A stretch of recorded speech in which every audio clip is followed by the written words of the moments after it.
Good evening, ICI Dubai chapter. So, Shamjo, such a great weather, such a good environment. All our beautiful members are all here. Show some Josh. Good evening, ICI Dubai. Yes, that's like it. May I request everyone to please take their seats?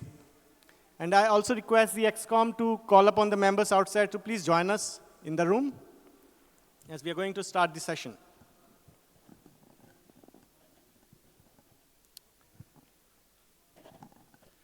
So, namaskar, salam alaikum, and good evening to all our members of ICI Dubai chapter.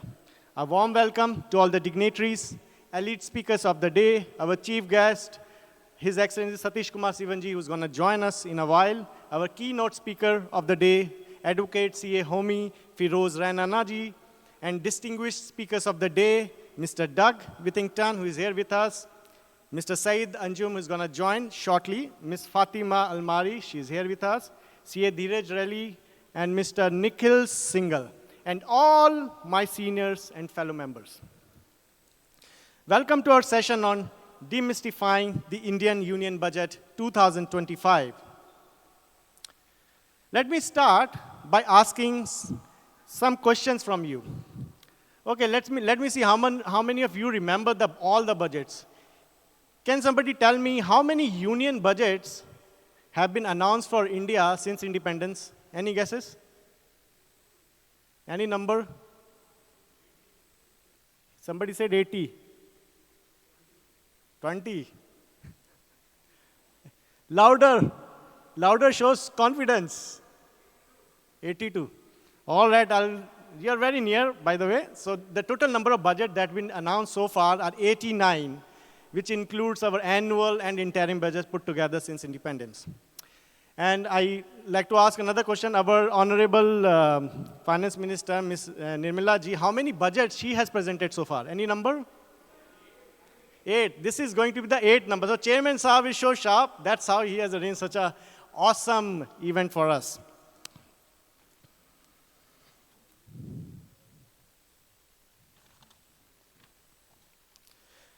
So as we all know, that the Union Budget 2025, represented by our Honorable Finance Minister, Ms. Nirmala Sitharamanji, on 1st of February 2025 in Parliament, and there has been numerous changes that have been proposed, including changing the slab rates, especially increasing tax-free limit to 12 lakh for the residents, which is about 50,000 dirhams, strong push for supporting MSMEs and Make in India, and an interesting aspect, that new income tax bill to be tabled in the Parliament in coming few days. That's interesting.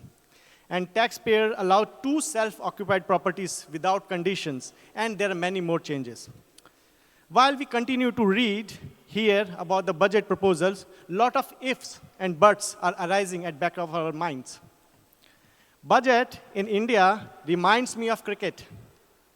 No matter how well you predict the game, the last ball or the tax proposals always has a surprise waiting for you and make you wonder, "Are ye googly aayegi kya? Can this be a googly?"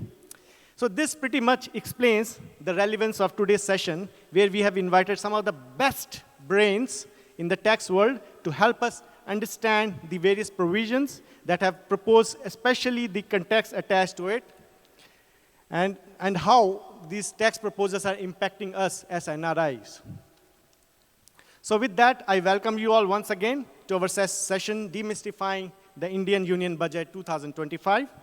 Like, before starting any occasion which brings us together, let's take a moment to honor the nations that inspires our spirit, fuel our ambitions, and secure our future. Let's, all of us, rise together with pride and gratitude as we pay respect to the national anthems of India, UAE, followed by ICI motto. Technical team, please play the videos. Can I request everyone to please stand? Thank you.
much. Nomi, you may please take your seats. Sorry, there is ICI motor. य एष सुप्तेषु जाग्रति य एष सुप्तेषु जाग्रति कामं कामं कामं कामपुरुषो पुरुषो निर्विमाणः निर्विमाणः तदेव शुक्रं तद्ब्रह्मा तद्ब्रह्मा तदेवामृतमुच्यते तस्मिन् लोकः शतः सर्वे तदूनात्यपि कश्चन एतद्वैता एतद्वैता एतद्वैता एतद्वैता एतद्वैता एतद्वैता. Thank you. You may take your seats, please. So, ladies and gentlemen, the moment has come to welcome our remarkable chairman, C.A. Rajesh Somani ji, onto the stage. And as he steps onto the stage to deliver his chairman's address, may I request everyone to please welcome him with a big round of applause. Thoda sa bada wala de dijiye, sir. The chairman has worked all through the year for all of us. Thank you so much.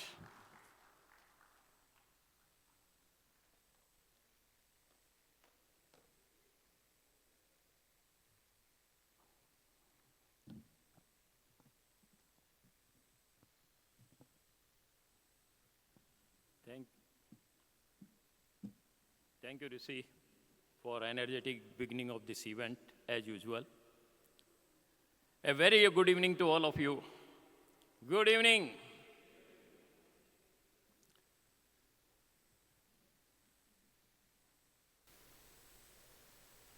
Distinguished guest and speaker, Mr. Homi Firoz Raina, eminent advocate of Supreme Court and ex-RBI director, Mr. Dheeraj Relly, managing director and CEO of SDFC Securities, Mr. Nikhil Singhal, head international business, who will speak about the micro India outlook. Madam Fatima, who has kindly agreed to address us on a very interesting topic, navigating the subconscious mind. She is one of the enthusiastic leaders in Ministry of Economy. She tried to develop the Dubai as a tourist and investment place. Ms. Syed Anjuman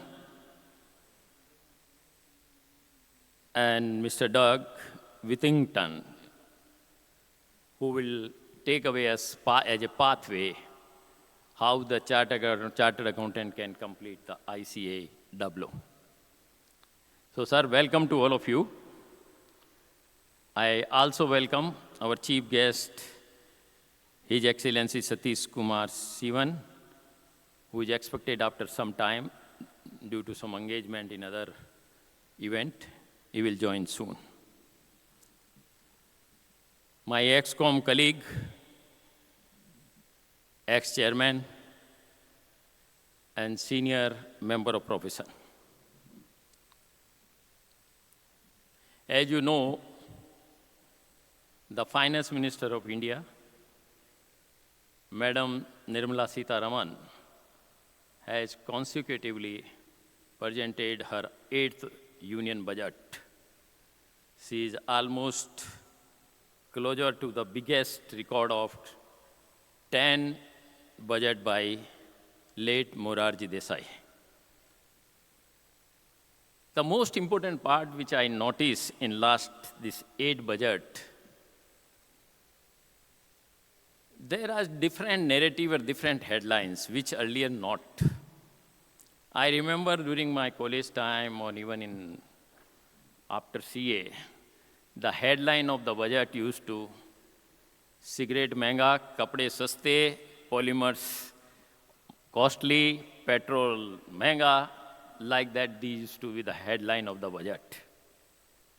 But now, all things have been left for quarterly meeting of GST Council.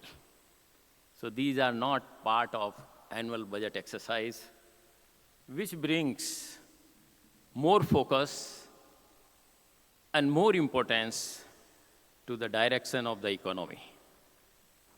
Today, everybody see the budget, how much amount has been allocated for infrastructure, how much schemes or amount has been allocated for medical, how much amount has been allocated for education institution, and top of that, they also want the country should reap the benefit of various activities in such a manner that dependence on the international market should be low or lowest.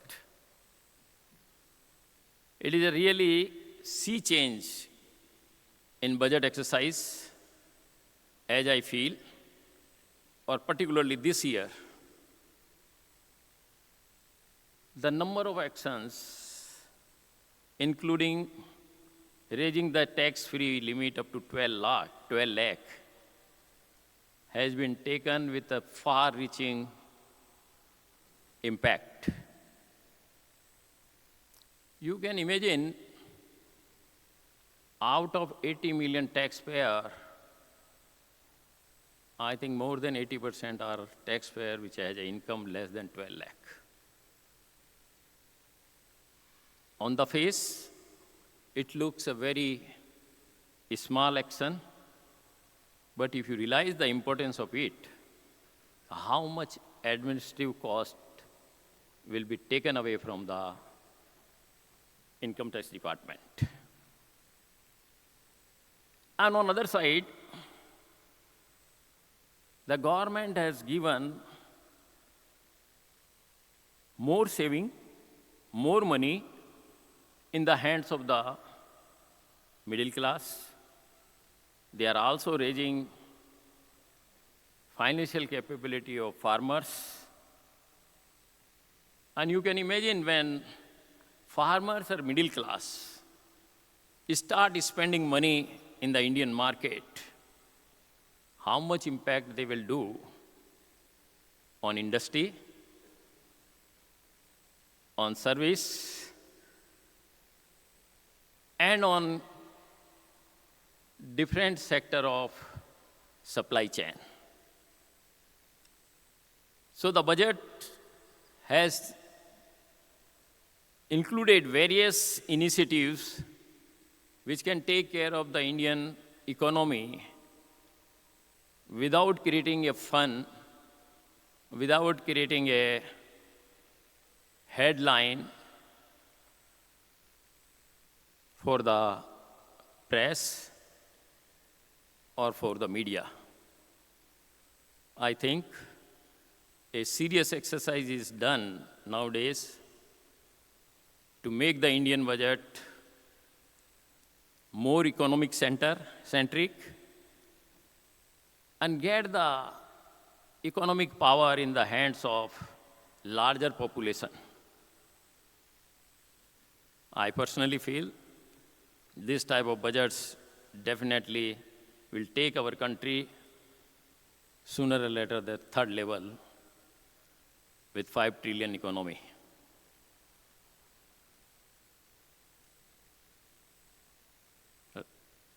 Going further, I would like to restrict myself for the learned speaker to educate us, to advise us the impact and provisions of the budget. And more important, the announcement of new income tax law within a week is again a sea change in the coming days. We had a focus group class on ChatGPT on 25th January. Tomorrow we have again focus group class on income tax 360-degree, covering all the points. Thereafter, we are planning International Women's Day. And the present ExCom team is completing their term on 31st March 2025. So we are also near to the new committee election. Look forward for your continued support to the chapter. Make it vibrant, make it active. Thank you very much. Look forward for your support. Thank you.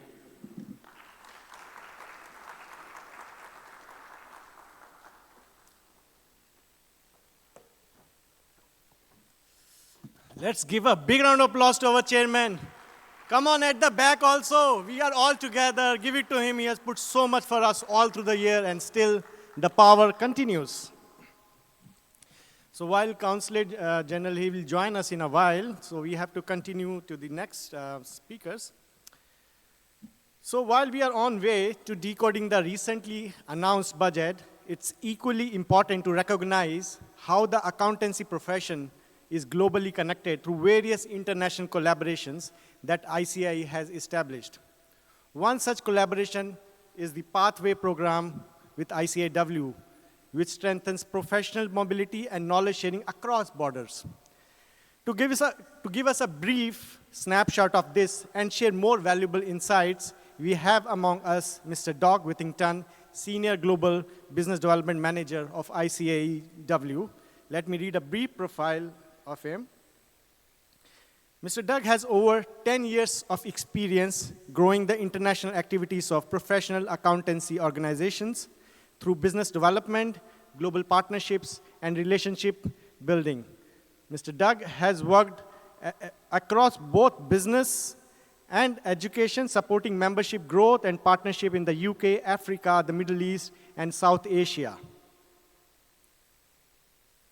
He has been working with ICAW for the past 3 years. Mr. Doug has a lot of qualification with him as well, so I'll not take much time between you and him. So with a big round of applause, let's welcome Mr. Doug onto the stage. Mr. Doug, we'd like to see you on the stage to hear more from you. Thank you.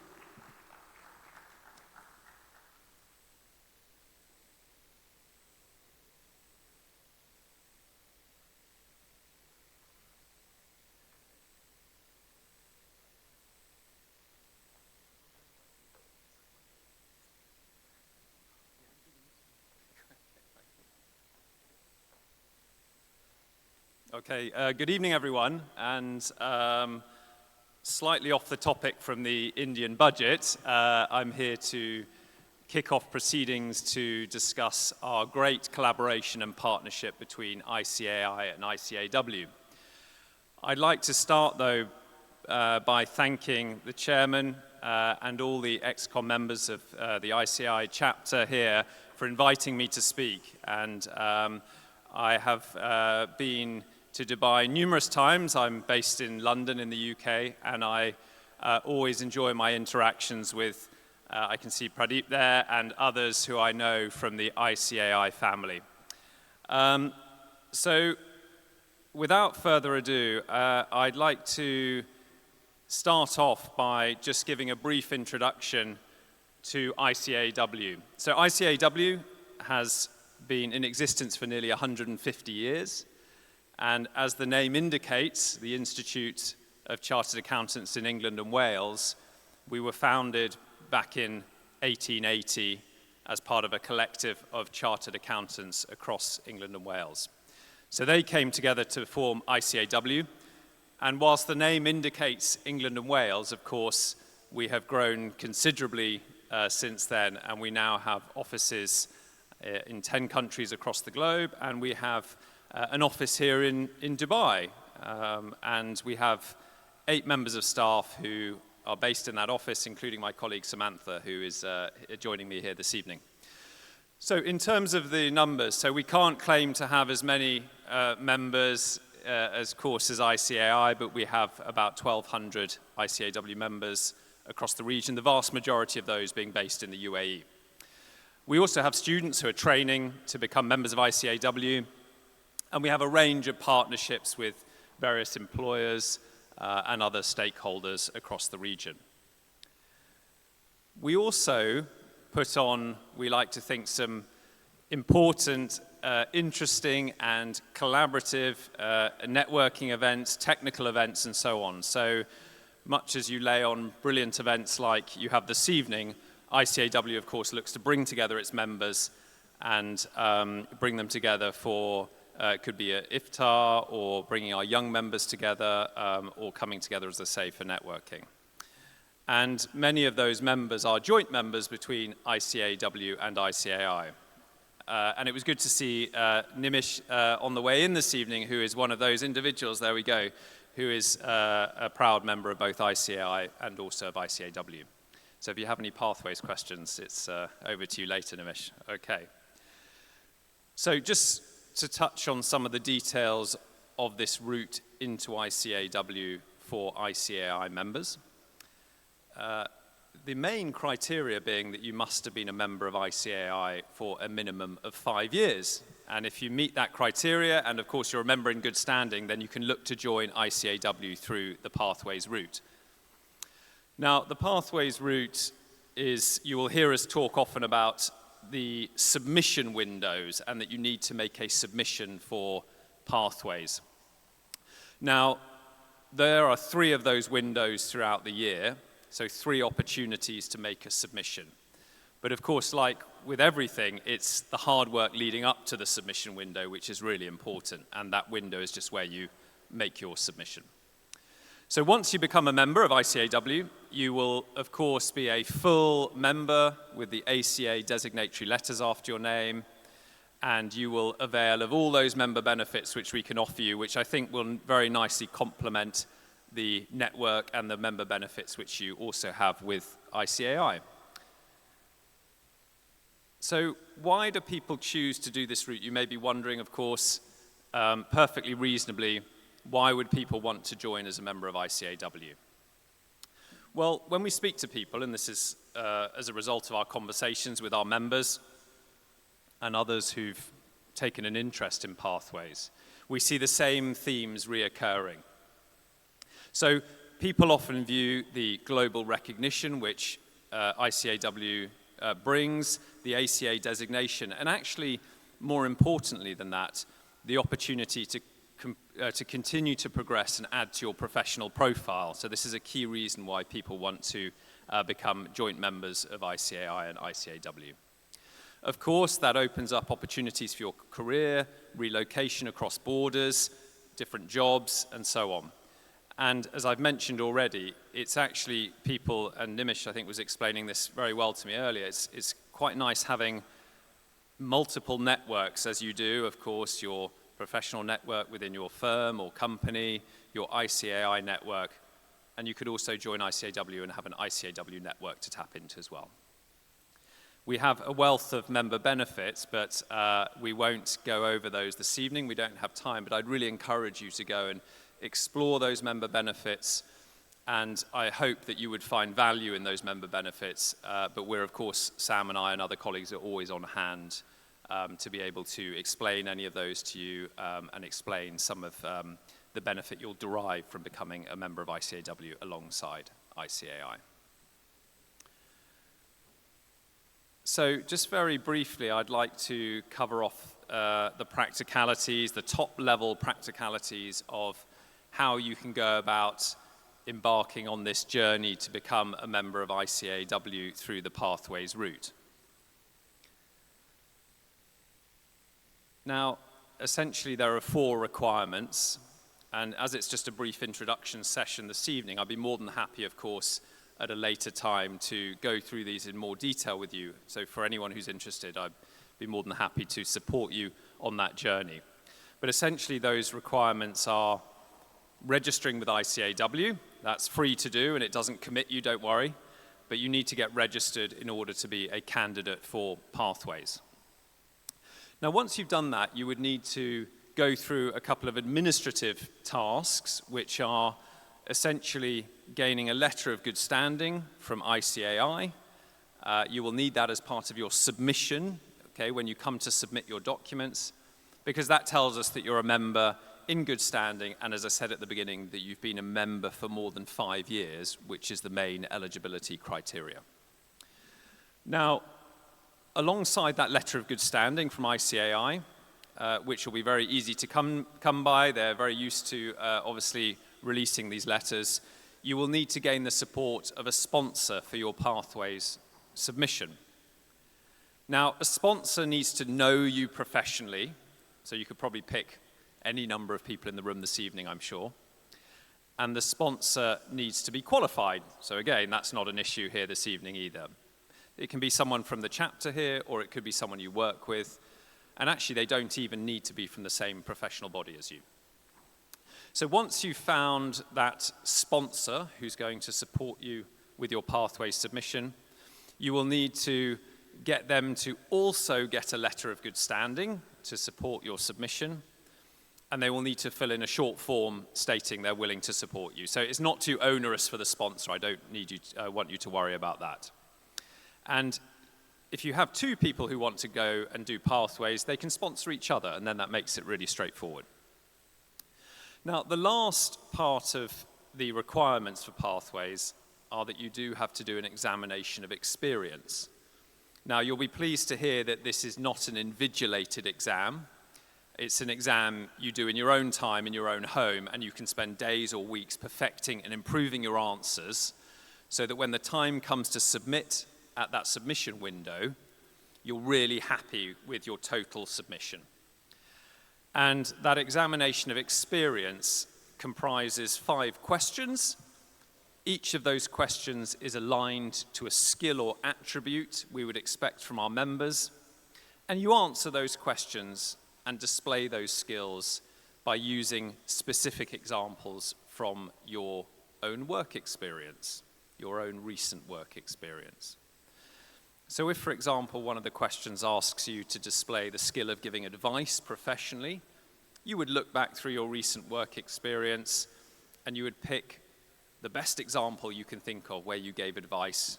It could be to a client about a tax matter. It could be to your boss about the budgeting methods you think could be used for the forthcoming year. So that is the examination of experience, and by the time you've completed that, it's going to be a kind of mini dissertation in length, okay? So it is a sizable piece of work, but I'm here to support you along the way should you wish to be on this journey through Pathways. Now, just some key dates I want to point out. We have those submission windows I referred to. We have 3 of them a year. The next one is in May, so we're really well positioned today if you want to go for Pathways, because there is obviously about 3 months till that submission window opens, and that is the optimal amount of time to satisfy the requirements, get those documents together, and actually make sure that your examination element of it is really, looking good and ready to go. So May is the key deadline, but if you can't make that, we have other submission windows in September and January of next year, and so it keeps rolling on. So there we go, and there's some of the things you need to do on the timeline. So costs, it's important we're transparent about what this is going to cost you, and I'm afraid I can't stand here today and say that it's all free or that it's not significant, but of course it's important we show you what the cost is. Happy to, of course, answer any questions at a later point. But one thing I will say is that when you come to submit and you make that payment to make the submission, please bear in mind that we don't charge anything for tuition because it's all done in-house from ICAW, the support. We don't charge anything for exemptions or credits or anything like that. So when you come to make that submission, that exam fee is basically the fee you will pay to submit. And there's associated membership costs. So I can see the time is up. I think I've not gone too much over, so that's good. And I'd like to thank you for listening. As I say, I'd be happy later to answer any questions. I do have a flight to get back to the UK very early tomorrow morning, so I hope to stay on for as long as possible. But thank you, and I hope you enjoy your evening. Thank you.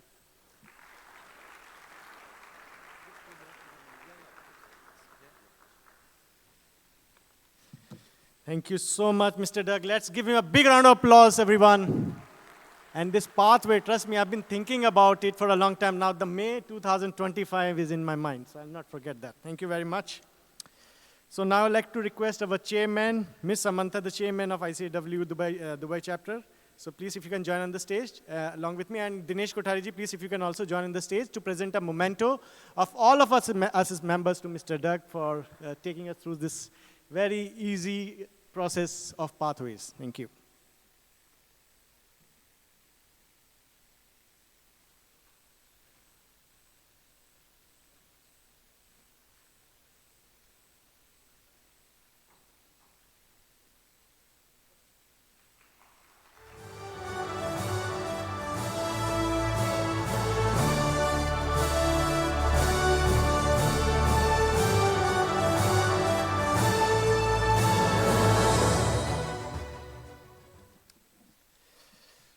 So, all right, before we go forward, let me just make one small announcement that today we also have a raffle draw. So the chapter activities, what makes it interesting is not only we learn, we also have fun. So we are going to have a raffle draw which has been presented by Grey HR. So please visit their table. They have an iWatch to give to the lucky winner. Of course, so put your business cards and see if you can be that iWatch winner towards the end of the session. All right, so moving to the next agenda we have today. They say salary credited are two of the most beautiful words an employee can hear. But behind that joy is a maze of tax rules, compliance updates, and payroll intricacies, especially after exemption limits change year on year and new things keep coming and hitting us from like section number so and so, subsection so, clause number this and that. These things and the new budget proposals always add a fresh layer to HR and payroll calculation. So how do these changes impact businesses, employees, and payroll professionals, especially the new ones coming from the current budget? We have a very fantastic speaker with us, Mr. Saeed Anjum, with us, who is the co-founder and CTO of Grey HR. But before we invite him onto the stage, let me invite our charming executive committee member, CA Ashna Mulgaonkar, to join on the stage to make a formal introduction of Mr. Saeed. So let's welcome Ashna with a big round of applause, please.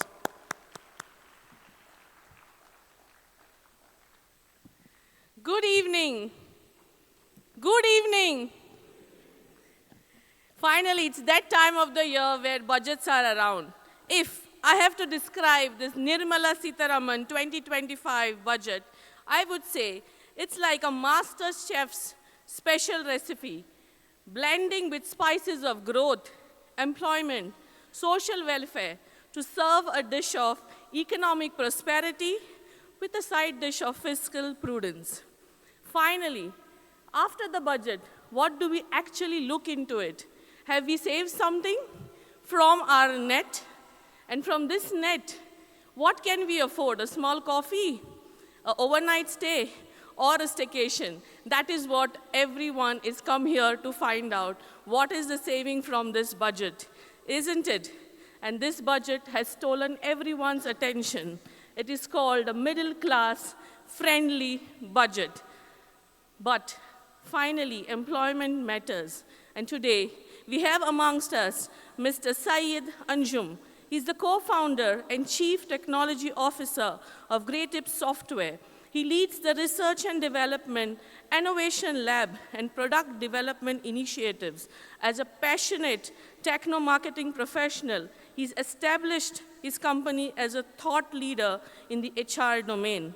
Syed focuses on improving the product development processes, and he has been overseeing all the aspects of development. Now, he's going to enlighten us on what are the benefits of HR and how the budget is relating to it. Without taking much of your time, let us put our hands together and welcome Mr. Saeed Anjum.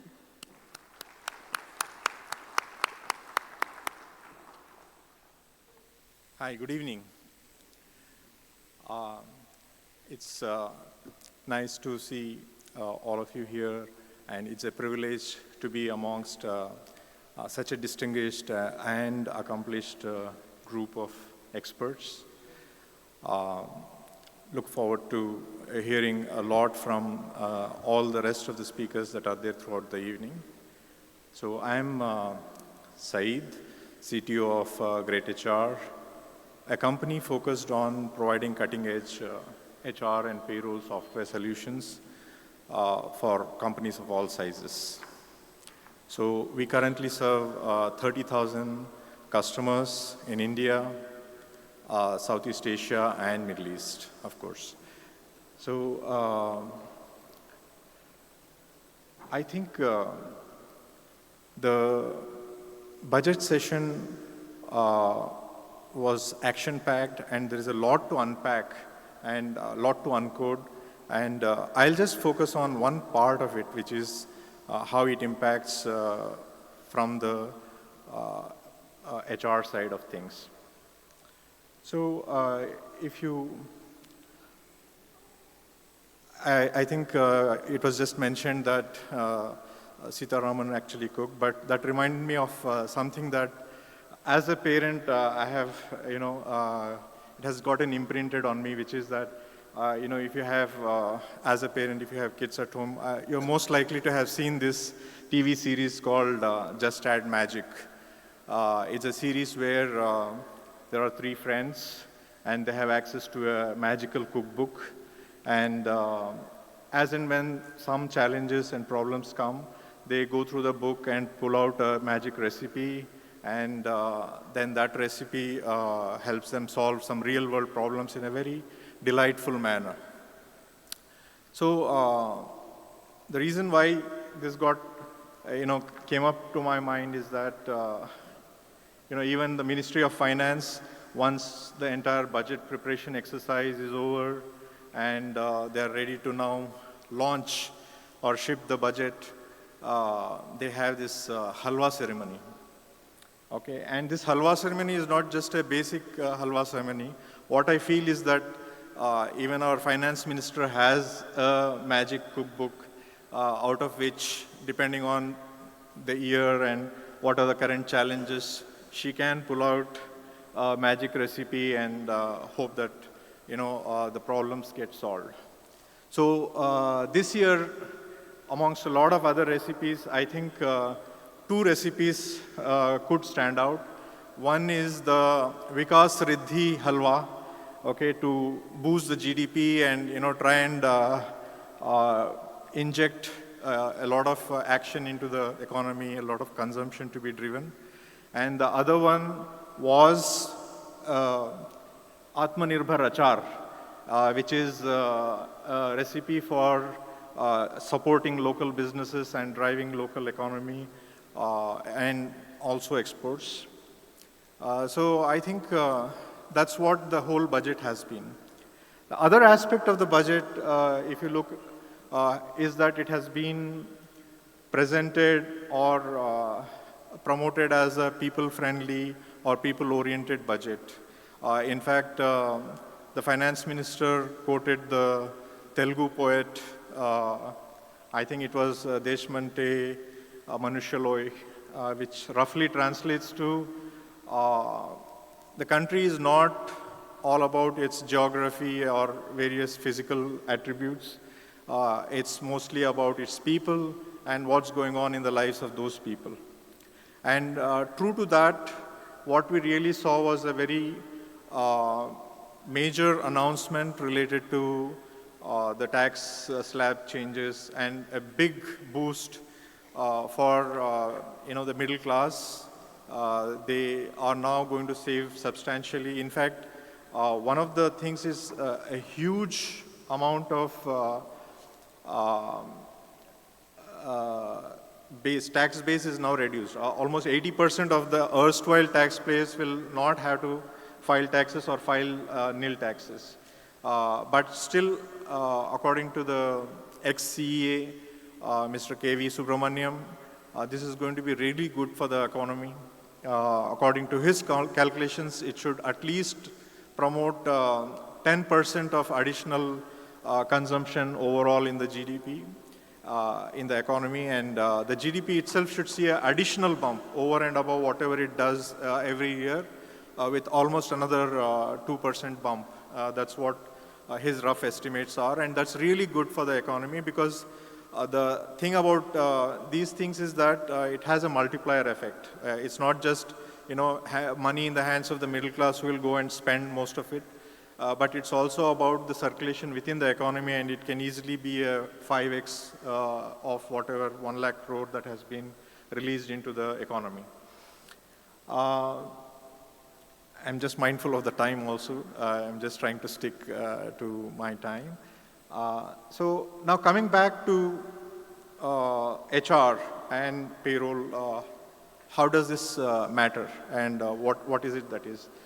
As a HR and payroll business, we watch the budget very carefully every year, because not only do we have to see what are the changes in tax, but our customers expect that to be included in our software and quickly rolled out, so that when they process their salaries, they have the latest up-to-date laws, the various slabs, etc. incorporated, and they always get their accurate payroll done.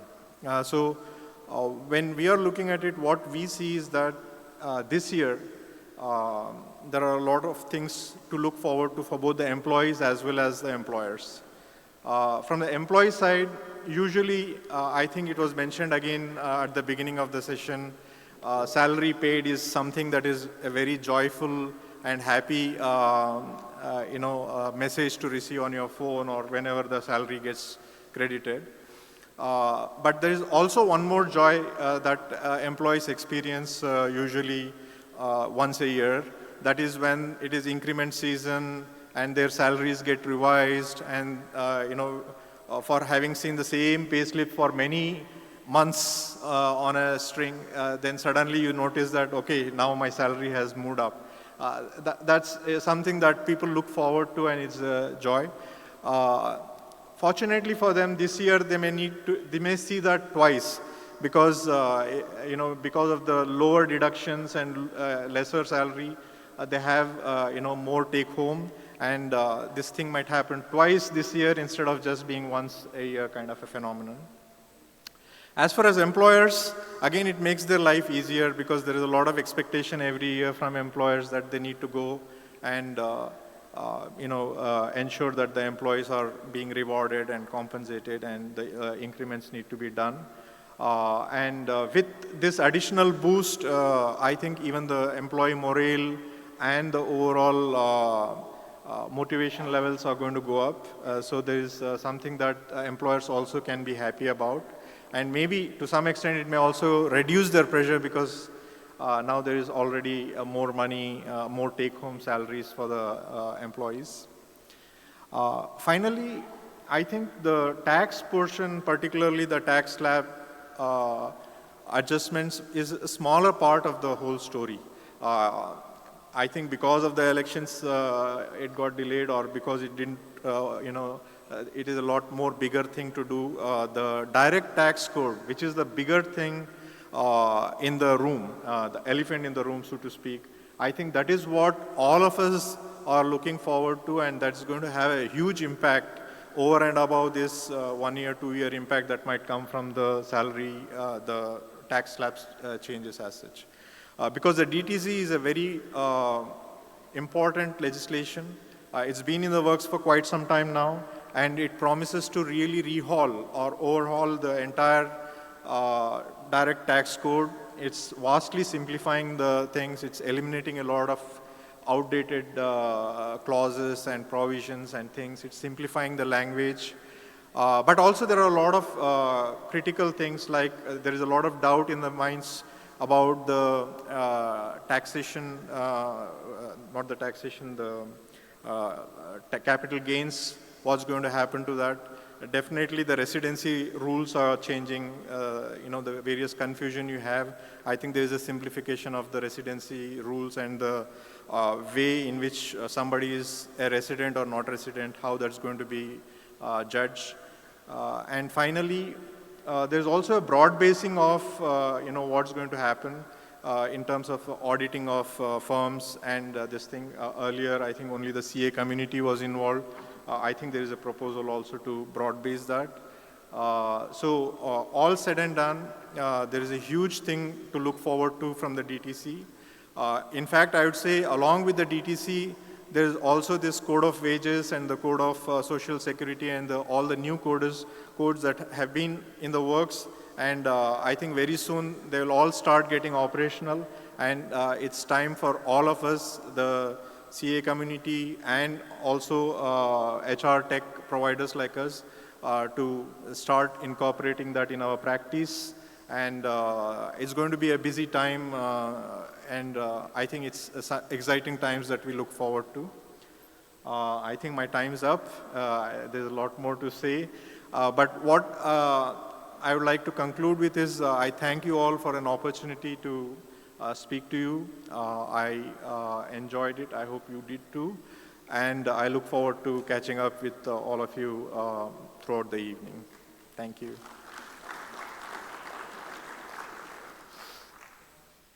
Thank you, Mr. Saeed. Give him a big round of applause. Such a great session.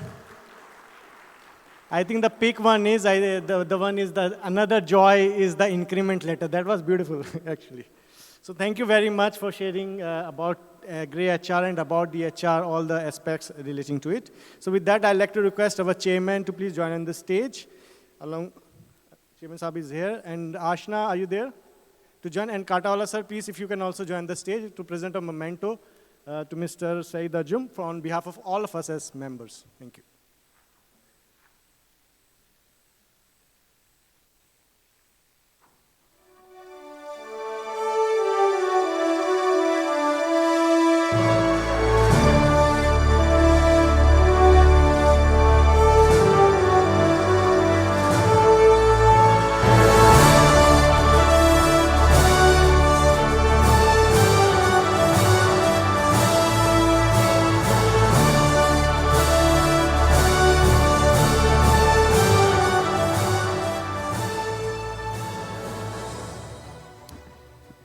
All right.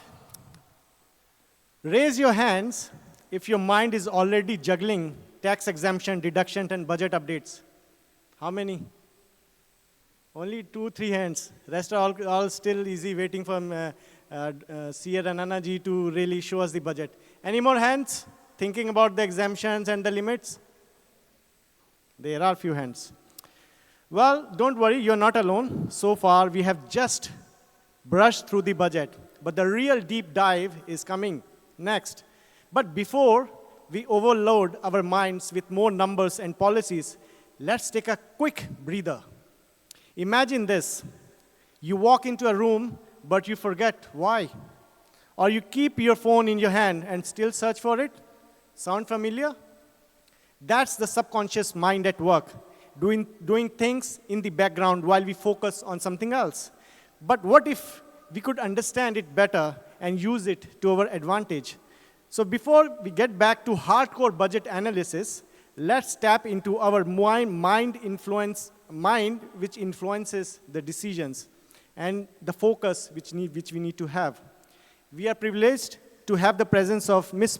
Fatima Almari, manager of the investor office at Dubai Economy and Tourism, someone driving strategic initiatives such as long-term residency programs like Golden Visa. But before we welcome her to the stage, let me call upon our powerhouse ExCom members, CA Balram Vachedi, to please join me on the stage to give a warm welcome and introduction of Madam Fatima. So big round of applause to Balram onto the stage for the introduction, please.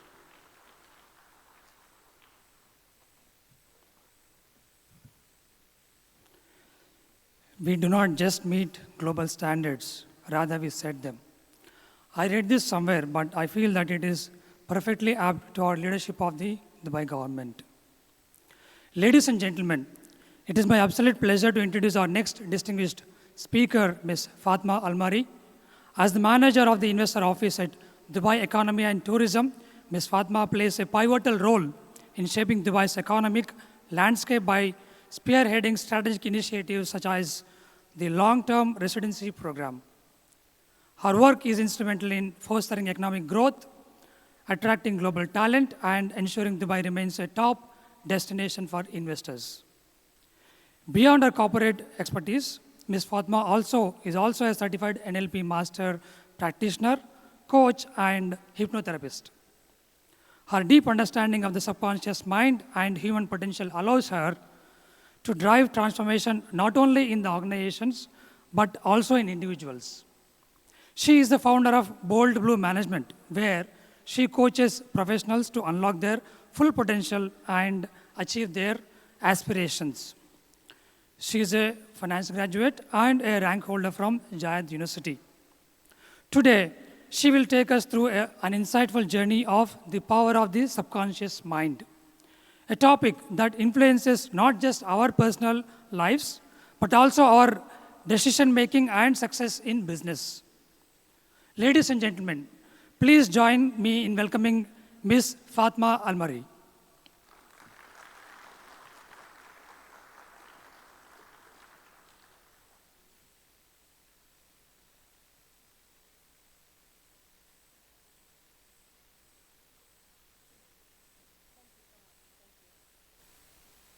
Hello, everyone. Can you hear me well? Perfect. Do you have a mic, by the way, by any chance? The mic? Yeah. Better. Okay, wonderful, great. So before I start, I would like to give you certain numbers. This better? Okay, wonderful.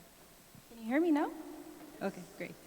So, do you know that each human thinks 6.5 thoughts per minute? And in 16 waking hours, those could be 6,000 to 6,200 thoughts per minute, per 16 waking hours. And a whopping 90% of that is quite repetitive. And the reason I would like you to notice this is because the moment you decide to change your thoughts, your life would change. And the topic today is about navigating the subconscious mind. And what is really the subconscious, unconscious word being spread around a lot of the times in the social arena these days? It is actually, if you look at the sea, the ocean, and then you have a submarine, it is beyond the surface. And beyond the surface is not visible to us conscious individuals. Now, right now, in this moment, you're listening to information. And every word I would tell you about, you would analyze it. Every story might remind you of something. Imagine your mind like an operating system. And in this operating system, you have filing mechanisms that you learned since you were a kid. You have good programs that need to be updated, and new programs that need to be introduced into your subconscious. How do you access that? How do you really get to understand the mechanics behind our magnificent minds? Because truly, the human is a magnificent being. And notice when I talk the words I mention, how you think this makes sense, this doesn't make sense, this I don't understand. This is you consciously grasping information. It's literally like an operating machine. And what is really subconscious behavior? I'll give you a few examples. And perhaps in a moment, I'd like to walk you through an experience. A subconscious behavior could be someone who unintentionally learned to calm themselves by shaking their leg. You know, a lot of people shake their legs, right? And perhaps you know a lot of people who would be biting their nails. And these are not very nice behaviors, right? These are unconscious. They're learned behaviors back when they were children to calm themselves. And what is this practice of hypnotherapy and coaching and all these kind of things? They would unlock your potential. A lot of athletes would use it. They would break their records. They are in the zone. The zone is also the subconscious. And this subconscious mind listens to the host, which is you. Notice that the words you say, the words you hear, they're quite powerful. Their impact on you translates quite literally. Exaggerations are taken literally in your subconscious mind. And how would you really understand that? Imagine your subconscious is a 6-year-old. And the 6-year-old talks about how I want to do this, but I don't know, I doubt myself. I really want to achieve that, but, and this but is always in the head, right? It's implanted there. Although it's not real, it's not true. Now, what I would like you to experience with me here is a few moments of being in a trance-like state. And how that would work is when I start counting backwards from the number 10, you will all take a deep breath in and extremely relax. In a moment, I'll be starting counting backwards. And with every number I count, allow yourself to really, really relax and be present. I'm extremely excited to be part of this today, Demystifying Indian Budget, talking a lot about numbers and decisions. And this is a decision that you do, to be present in the moment. Because you see, tomorrow doesn't exist now. Yesterday is gone. So better for you to be here right now. I'll start counting backwards from 10. Take a deep breath in and out. 9. Extremely present. 8.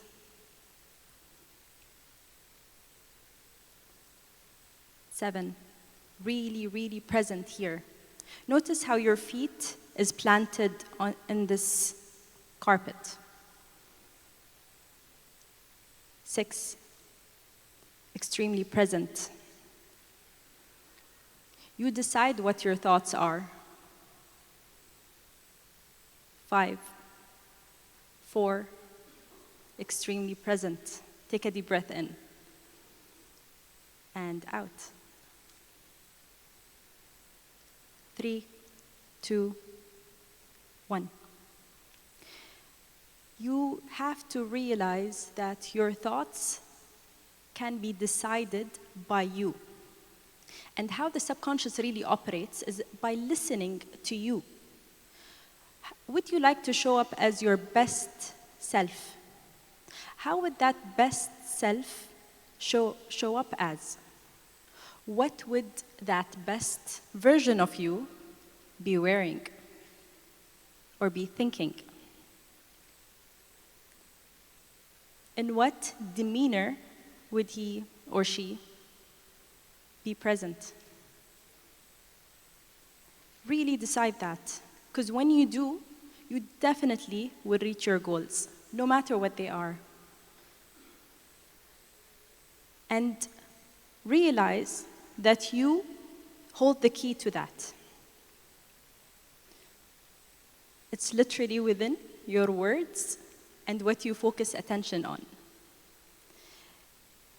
If you take your mind as the sky, think about it as a sky. And in the sky, you have a lot of clouds. Some clouds are dark, some clouds are really nice, not so dark. These are your thoughts. Whatever you decide to amplify, it will start pouring emotions. So let the thoughts pass. Whatever thought you don't feel so good with, let it pass. It is literally your decision. And whatever thought the best version of you would be thinking, that thought, move it forward. repeat it. Do something about it, talk about it. And that is how you show up as your best self. Now, last time I addressed the members, I was talking about the power of words. And to make it very, very simple, really, the subconscious is a combination of memories, emotions. It's your long-term hard drive. And as I said earlier, it has programs that need to be updated, programs that need to be deleted, and programs that should be introduced. What are these programs, really? I'll explain it very simply. And how does it develop, right? Imagine there's a baby, and this baby, first time ever, sees a candle. And this candle looks very exciting. It's like beautiful color, and it's moving. So the baby would perhaps want to go and touch this moving orange-red thing, right? Because it doesn't know any better. So the first thing is perception. You perceive something, you think about it, and then you'll have a behavior which will translate into a belief. The baby goes, it touches the fire, it screams. It hurts. Then, now they've made a belief based on that behavior and the reaction that they had. Any moving red thing, a candle, is going to be painful, so I'm not going to go touch that. The same thing we have when we interact with certain challenges. We all have achievements we'd like to have, milestones we'd like to reach, and we all have a journey in that, right? I would like you to decide to become really your best version into pursuing that, and really, really be friends with yourself. That's how you deal with the subconscious mind, that 6-year-old. Think of it like that. So when you decide to change your thoughts, make them the way you'd like them to be, pretend, it's fine. It's good to pretend at the beginning, and then you move forward from there. And then you'd be surprised, and you'd think in hindsight how the journey happened. A lot of us, when we reach to certain goals or certain experiences, that's the destination we'd like to reach, right? And that's how you would navigate. When you have a car, you'd like to reach a destination. The same thing with your subconscious mind, with your mind in general. You'd like to achieve this, get that certification, become that position, or perhaps maybe travel the world and have financial freedom. We all have different drivers. What really motivates you? Think about that. And be very open for change. Because once you are, your subconscious mind will work with you. You will understand what was blocking and then move forward accordingly. So if I leave you with anything today, I'd like you to really realize that you hold the key to unlock the subconscious, to really go towards wherever you want to go. I welcome any questions, anything, any comments at this moment.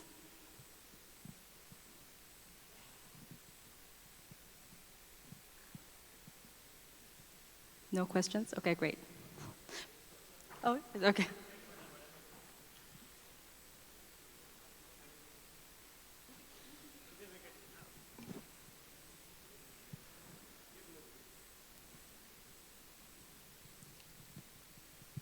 Thank you. Brilliant. Whatever you explained, thankfully, thank you very much for that. Question to you is about subconscious mind, okay? So, like you said, 90% of the time, it's the subconscious mind who takes the decision. So we chartered accountants, okay? We are mostly into numbers, okay? All the time the mind is occupied and all. So how do we come out of that? How do we free up our minds? Okay, if you can give us some tips, it'll always help us in our future life also. Of course, of course. When I have a very analytical person with me, wants to be in a trance, because I also worked with numbers. I was a finance graduate, I worked in banking, I saw a lot of sheets and numbers. The way you would allow yourself to go into the subconscious is by occupying your conscious mind with something nonsense, What I mean by that, I'll ask the person to count backwards from the number 1,367. Start counting backwards, 1,367, 1,366, 1,365. You will reach a point where, khalas, all these numbers are gone. Then you would allow yourself, like really, a very nonsensical number. Just come up with a number, occupy your conscious mind with it. You will be able to calm yourself and really get into that meditation state, because that is where a lot of changes happen. And you could do that either by counting backwards, because you like numbers a lot, or, no, you don't like numbers much. Another point to access that is by making your muscles tense and relax.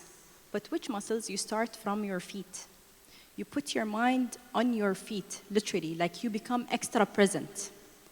And you allow your body to relax by being present with it. What if I told you, think about your elbow. What does your elbow feels like at this moment? It's a very random thing, right? But you gotta occupy your conscious mind with something, and then you'd be able to definitely relax.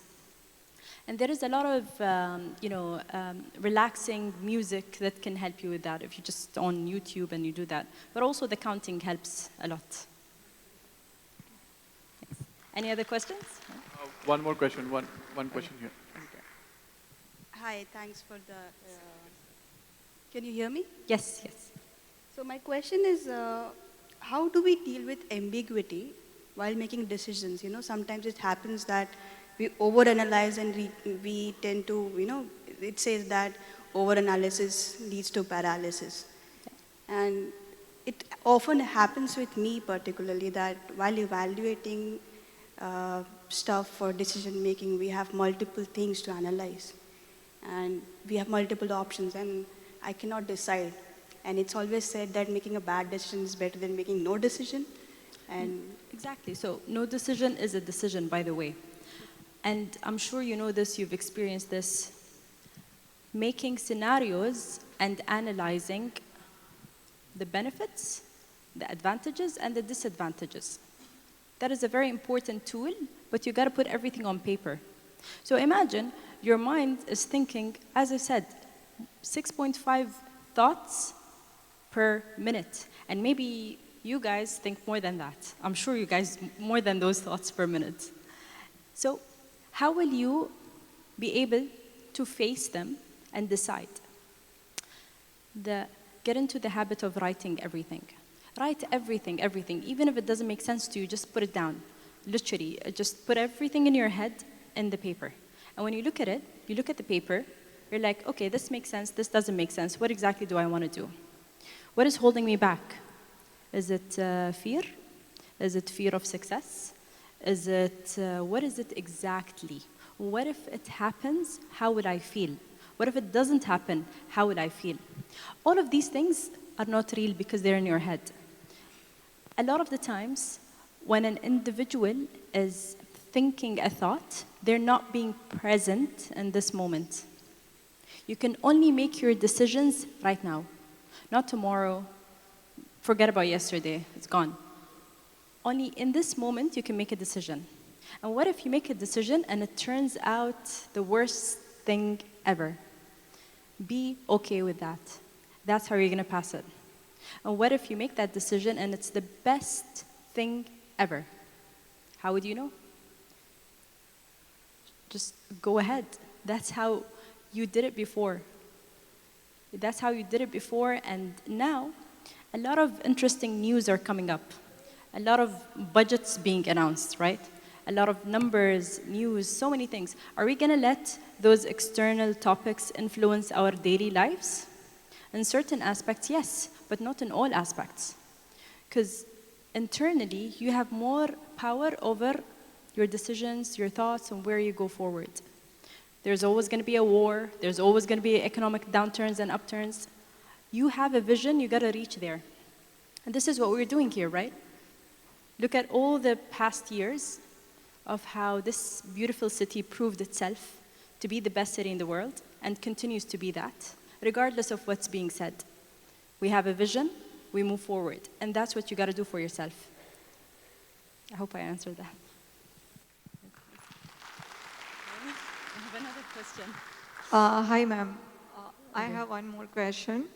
As you rightly said that our words impact us, and then, we go into the stage, we relax ourselves. So what I understood, because I'm also reading certain books, so I was trying that, I repeat certain things, what I want for my life. I visualize that after relaxing.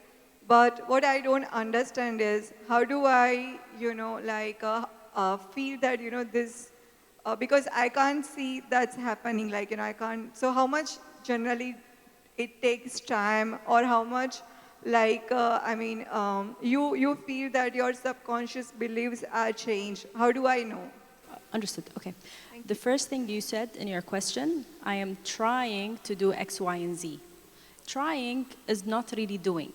So stop using the word trying from the start. We don't say we try to walk, we are walking, right? Subconscious is saying, I am trying to change. It's saying, yeah, you're not changing. You're trying to change. So that word, delete it. Stop using it. Use a different word. Use, okay, I'm learning something. I'll take my time with it, and I'll see where I go with that. I'm going to experiment with these visualization techniques. Remember when I said the clouds, some clouds are good, some clouds are not so good? The clouds are your thoughts. Whatever thought will make you feel good feelings, that's the thought you gotta expand and make more of. That's the thought you gotta just pick on and expand it. And why not? And move forward with it. Whatever your mind comes back to and tries to bring in doubt, just say, why not? If this can happen, then why not that? If that can happen, then why not this? It's going to take you through a lot of routes, many, many routes. And from those routes, there are exponential other routes.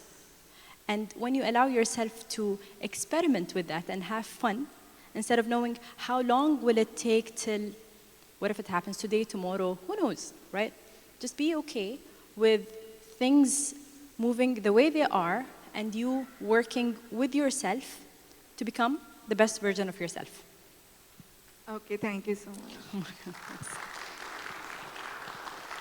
Thank you so much, everyone. I'm really, really extremely humbled and privileged to be part of this event today.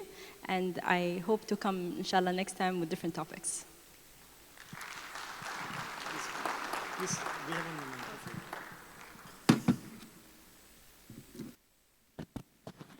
Thank you, Madam Fatima. Can we hear it for her with a big round of applause? I think you have created the serenity of Himalayas here. I mean, everybody is relaxed. I am personally very relaxed. I like the word which you used. Your subconscious mind is like long-term hardware. So, I mean, that stores all the information and you can use it when you want it to your advantage. So with that, I think thank you very much for such an enlightening session. Your insights on the subconscious mind gave us a refreshing perspective. I now invite our chairman, Balram, and our Narendra Lohia ji, our senior member, to please join on the stage. So we present a memento on behalf of all of us as members. And also, James Matthews, sir, please, if you can also join on the stage to present a memento on behalf of all of us as members to you. Thank you.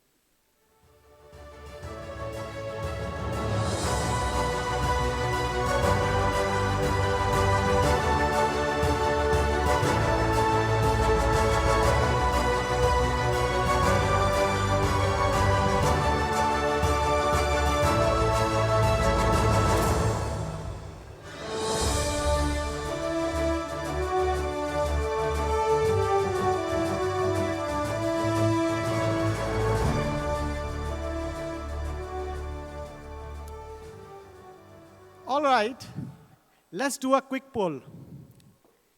Raise your hands if you have ever invested in the Indian markets or thinking about it. Now keep that raised if you understand every twist and turn of the market after each budget announcement. Not many hands, like me. Market react to the budget like Bollywood blockbuster. There's a drama, there's a suspense, and unexpected twist. But how these budgets impact investments? To raise curtain on this very intriguing topic, we have a phenomenal speaker with us, a person from our own community, CA Dheeraj Reliji, who is the Managing Director and CEO of SDFC Securities. To formally introduce him, I'd like to invite my colleague from the XCOM, our energetic CA Amit Khetan, onto the stage for a formal introduction. Give a big round of applause to Amit as he walks onto the stage. Thank you, Rishi. You are always so generous to me and giving me the opportunities. Ladies and gentlemen, a very warm welcome to all of you once again. The Indian Union budget is not more than just a number on a sheet. It's a vision to the nation's growth, a roadmap for the industries, and a catalyst for the investment opportunities. As we navigate the post-budget landscape, one of the biggest questions in our mind of the investors and as a professionals like us, how will this budget shape the Indian markets? And to give us the deep insight into this, we have with us the financial expert and a leader in the banking and investment space, CA Dheeraj Reliji. With a stellar career spanning over 3 decades, he has played a pivotal role in shaping India's financial sector as a driving force behind the HDFC Securities. He oversees institutional and retail business operations, helping investors navigate market complexities with confidence. A proud member of the HDFC family since 2008, he has previously served as a senior executive vice president and head of branch banking at HDFC Bank, managing an extensive network of 800 branches across the country. I think he deserves a round of applause for that. His leadership journey also includes the key positions at the Centurion Bank of Punjab, ICICI Bank, other leading financial institutions. His expertise is widely recognized, and he is an active member of various key advisory committees in the major stock exchanges. A chartered accountant by profession and a graduate of Delhi University, he has further honed his leadership skills through an advanced management program at IIM Bangalore. Today, he will enlighten us on the investment in the Indian market and the impact of the budget. Please join me in the welcoming CA Dheeraj Reliji.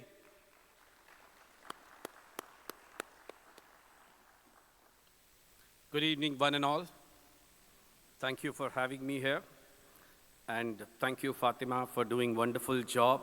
You got everyone to be present in the room. My job is easy. Now I can help them to decode the budget. So with everyone present with their conscious mind here, it's easy for me. Before I decode the budget for you and talk about its impact on the capital markets and the macro environment in India, I think I am reminded of one quote, and as an extension to what Fatima said, anything less than conscious commitment to the important is an unconscious commitment to the unimportant.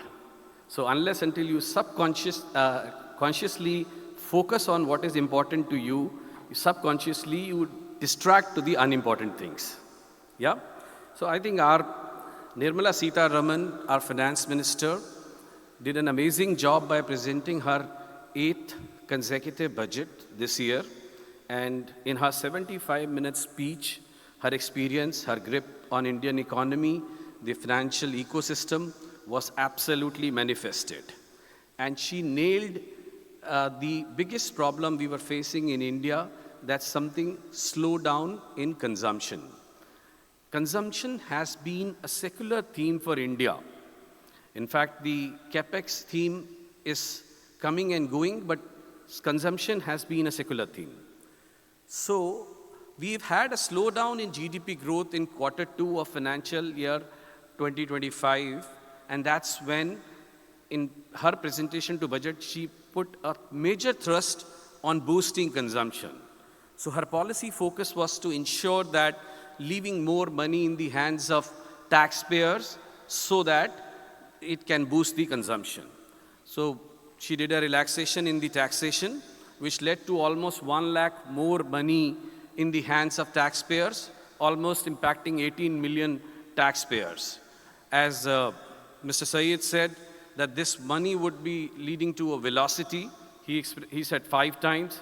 I go with his assessment that it would lead to a velocity and boost consumptions. She did not do only boosting of consumption, she also ensured that we keep the fiscal consolidation in mind and fiscal prudence, and that's where the management of the budget come into the play. And without doling out money on the social schemes, she did rightly focused on the fiscal prudence and gave us a roadmap of 4.4% trade deficit. So what we see is that the impact of this, today we had a RBI policy. Governor Mr. Malhotra first time presented the monetary policy along with his MPC members, and there was a 25 basis rate cut that was announced. I think this will go a long way. This was a watershed moment for India. In last few years, we've been seeing interest rates going up. This should pave way for the interest rates to ease. Our expectation is that interest rates will come down to 10-year yield will come down from current 6.76 levels to 6.4% in next few months and few quarters. So that's where we are. She did not miss the spend on capex also. As we all know, India is basically India is a deficit country when it comes to infrastructure, and we need to do a disproportionate higher focus on the capex side. So she did allocated a 10 lakh crore plus in the capex. I think that will go a long way. We are still not getting the private sector capex, so government has to do a lot of heavy lifting as when it comes to the capex. I believe, and we have reasons to believe, and we are seeing some green shoots that when capacity utilization is increasing, decisive demand coming from the customers, a lot of entrepreneurs will come forward and they will focus on the private sector capex also. It's only a matter of time. The private sector capex will also go hand in hand along with the government capex and would boost the economy big time. Fiscal deficit of 4.4% is a good fiscal prudence. I believe that we will have a robust GST collection. We've been growing in high teens when it comes to GST collections.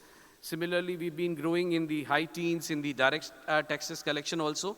With some relaxation, I think it will come down from a 14% to 12% level. But there are many other alternate avenues where we can focus to increase the revenue. I think government hasn't touched more on the divestment side. They may also divest some of the assets and could able to finance the some of the revenue. So other than the blip, what we see in the fiscal deficit going up in the COVID year, which is FY21 to 9.6%, we've been seeing a steady control on the fiscal deficit.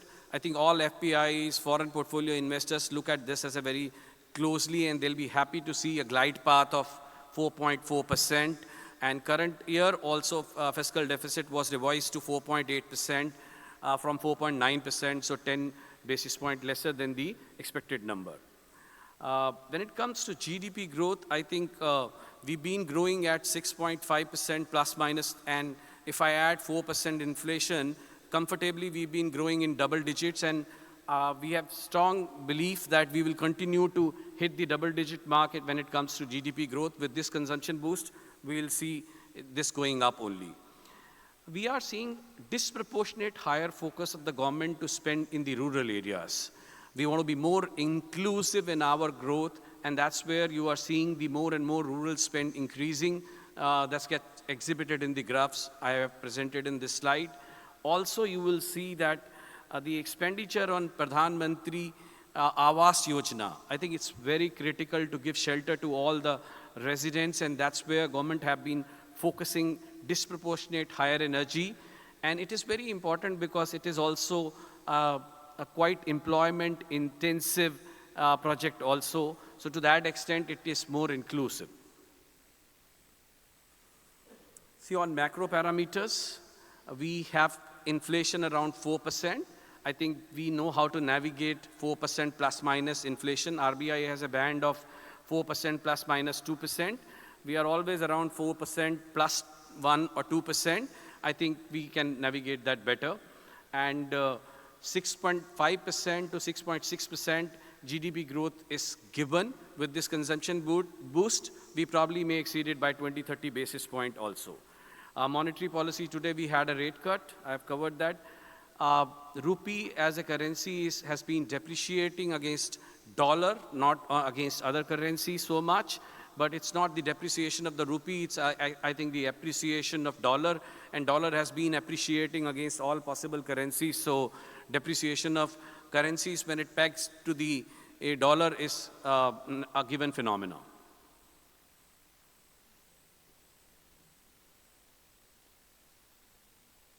Yeah.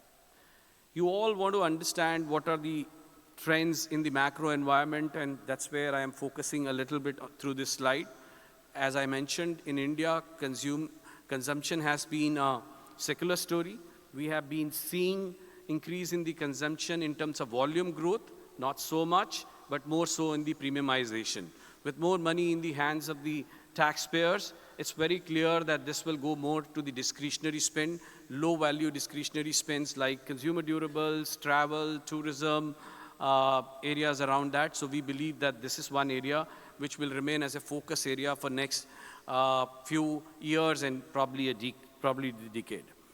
India has taken a leapfrog in digitization. Today, every single small vendor is using QR code for payments, and we have leapfrogged in digitization. I think we'll continue digitization, and this has proved to be a big asset for the India, as well as we believe this has led to a lot of formalization of the economy as well. The earlier, many small vendors, partners were not participating in the India growth story. At least their contribution was not visible. But now with the digitization, we can leverage that as well. On the CapEx side, I think government renewed its commitment on CapEx side. We need to see and wait and watch for the private sector CapEx to participate in that. In last 10 years, India have been trying to project itself as an alternative manufacturing destination to China and many other countries. With the launch of Make in India, we have achieved some success. There have been PLI schemes that is enabling more and more manufacturing in India. This is one area which is showing some green shoots. Our take is that a long way to go for us to become an alternative to China and leverage the China Plus One strategy. But having said that, manufacturing requires long-term commitment, and India has its long-term commitment in place to boost the manufacturing. Formalization of economy with the GST all pervasive, well implemented, collections have been growing, more and more products are coming under the universe of the GST, and that's led to the formalization of economy. Financialization of saving is another big theme. In fact, an extension to the financialization of saving, I would like to use one more term, equitization of savings. Earlier, traditionally, investors were investing largely in the fixed deposits, which is a financial asset, and also in the gold. Now, more and more Indians as an investors are looking forward for equity as a route, and we have seen exponential growth in India in terms of equity investors, and equitization of savings is here to stay. In fact, the FPI shares has come down and the domestic institution shares have increased in the overall investments, and that has led to a financialization of savings. Energy transition to gray to green is another long-term theme we have been focusing in India, whether it's solar or hydrogen or electric. I think it's a long way to go to achieve this transition. I know you all are eager to know how it will impact the stock market, how it will impact your portfolios. So I'm going to give you a broad perspective on different sectors. I was given a lesser time. Had I got 1 more hour, I would have given you more detailed perspective on the markets, but I am using this slide to give you a perspective on some of these sectors. We are bullish on BFSI, banking and financial services sector. We believe the banks, PSUs, private sector banks, insurance companies, wealth management firms, broking entities will continue to leverage the financialization of savings as a theme and will do well. We are super bullish on discretionary space in the consumption, but staples is one area where we believe that we have achieved a decent penetration and there's a limited upside other than the premiumization as a theme there. And we believe that with the capex already being in the focus, the valuations are stretched in the cap goods sector, so that's where we are neutral. IT and stock exchanges, because of the valuation discomfort and margins coming down, we believe that we are neutral there. And consumer discretionary, we are positive. Cement is one sector which is a proxy to the capital expenditure and Pradhan Mantri Awas Yojana scheme. So we believe that this sector will continue to do well and will grow at a CAGR of 10-11% for next 10 years. So we are sanguine about this sector and bullish about the cement as a sector. I think every time I come to see, in Dubai, I see the real estate booming here. There are new buildings coming in both commercial as well as residential side. We are witnessing the same trend globally, almost in all possible cities. Post-COVID, one change that has come, that everyone is looking forward to live well, work well. So whether it comes to a commercial real estate or residential real estate, people have been having disproportionately higher thrust on these areas. That is getting reflected with the margins as well as volumes in the real estate. So we believe that the real estate as a sector has a further leg to go, and one can stay invested, take more position in the real estate as a sector. Chemicals is one space where we have seen a lot of price erosion, competition, consumption challenge from China coming in. That's how we are neutral in this sector also. Pharma, again, the concern is not about the margins and pricing or competition. More concern is coming from the valuation at this moment, so we are neutral there as well. Automobiles, we are tilting towards the neutral to positive, but yet not positive. But with the discretionary spend increasing, probably two-wheeler will do well, four-wheeler will take still some more time. Oil and gas, we are negative because of the refining margins coming down in the oil and gas space. What we are witnessing in India is a once-in-a-century kind of a trend where more and more retail investors are participating in equity as an asset class. We have seen from 4 crore demat account in 2018 to now almost 20 crore demat account in India, and that has led to a significant penetration of equities. And we see about $4 billion kind of inflows coming in India every month through SIP route, and that is how we are able to navigate the significant outflows by the foreign portfolio investors. I know you will have this question, why, if India is doing so very well, why foreign portfolio investors have been selling and moving out from India? But one has to be mindful of their foreign portfolio investors. They have a world at a play. They are unlike domestic liquidity, which is married to the domestic opportunities. Foreign portfolios have a world at their large as a play, and if they see opportunities in Japan or China or US, and also risk reward in terms of getting 4.5, 4.6% yield on 10-year yield, why would they not look at those opportunities? So that's how they have been taking out money, but this was amply supported with the domestic flows from India. Hence, the markets have been one of the most valued market. In fact, in terms of valuations, markets are still at a slightly higher valuation than last 10-year average valuations. Currently, Indian markets are valued at about 20 price to earning multiple if we take the earnings of FY27. The long-term period average is about 18 and 19. So still there's a stretch in the valuation, but as a whole, we are seeing superlative liquidity coming from the domestic investors and matching the outflows of the foreign portfolio investors. So, three sectors I would like you to focus on. One is the banking and financial services sector. We have witnessed that there have been significant improvement in the credit quality of the, most of the banks. NPAs are sub 1% and credit has improved dramatically. There's a significant opportunities on the corporate side as well as retail side, secured, unsecured, and we believe that the banks will continue to do very well. Insurance companies will leverage under-penetration big time and will continue to gain momentum and will do well. We believe that the equitization of saving is just at the nascent stages and is here for exponential growth. That's where we see the wealth management firms, broking firms, asset management companies doing very well for next decade or so. Why are we so sanguine about the consumption theme? It was topical to talk about the consumption boost in terms of tax rebate because budget was recently announced. But it's not just about the 1 lakh crore rupees in the hands of the taxpayers. It's about how the fabric of the society is changing in India dramatically.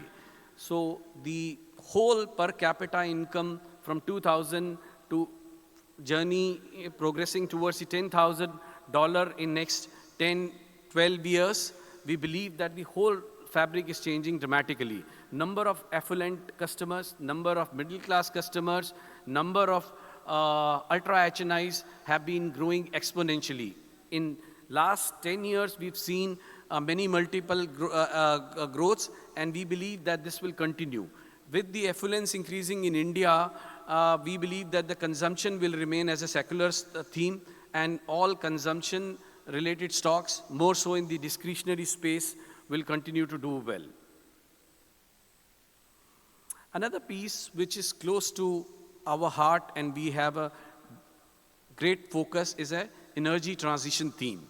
We believe that we have to reduce over a period of time dependence on crude, and that's where there is disproportionate higher focus from government, private sector on green energy. So we are seeing gray to green transition. It's not a few years theme, it's a multi-decadal theme. Now people are buying second and third car as an electric vehicle. My take is that the penetration of electric vehicles in India will go to 30% by 2030. And when it comes to leveraging the solar, we have taken a leap. When it comes to wind, we need to do a lot more, but energy transition is here to stay, and that's where we have disproportionate higher commitment.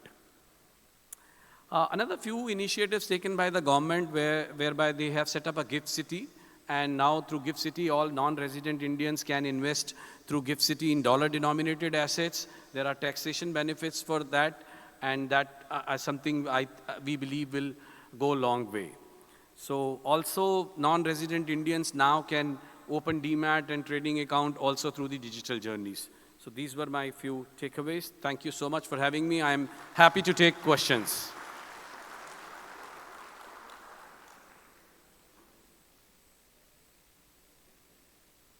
I was told you guys have many questions. That's why I rushed my presentation so that I can do justice to the Q&A. Hello. Thanks, Dheeraj. Nice presentation. One thing which I see missing in this budget is, the employment opportunities for our youngsters. India has got a growing, employable people who are above the age of 18, non-qualified, qualified, whatever you say. And what I have read also, nowadays, with the way these, Swiggies and Zomatos are growing, plus these dark stores, in time to come, what I understand, India as well as the world, and with AI and other things coming in, there will be jobs only for warehouse people and drivers kind of thing. So what's your take on that? I think the whole world is grappling with the employment options. The population of the world has grown from 100 crore to 800 crores in last 100 years. And I think India, China, and few more populous countries are to be blamed for adding more burden on the earth. But having said that, we need to work on the giving employment and opportunities to our residents. That's where the government has been having focus. I showed in my slide that how government has been spending on the rural areas and also on the initiatives like Pradhan Mantri Awas Yojana, as well as many other initiatives that can lead to more and more employment. Manufacturing is one of them. Coming back to the artificial intelligence, I think artificial intelligence have been there for last 50 years. It's only in last 4 years we got generative AI to come into the play. Generative AI is going to be omnipresent.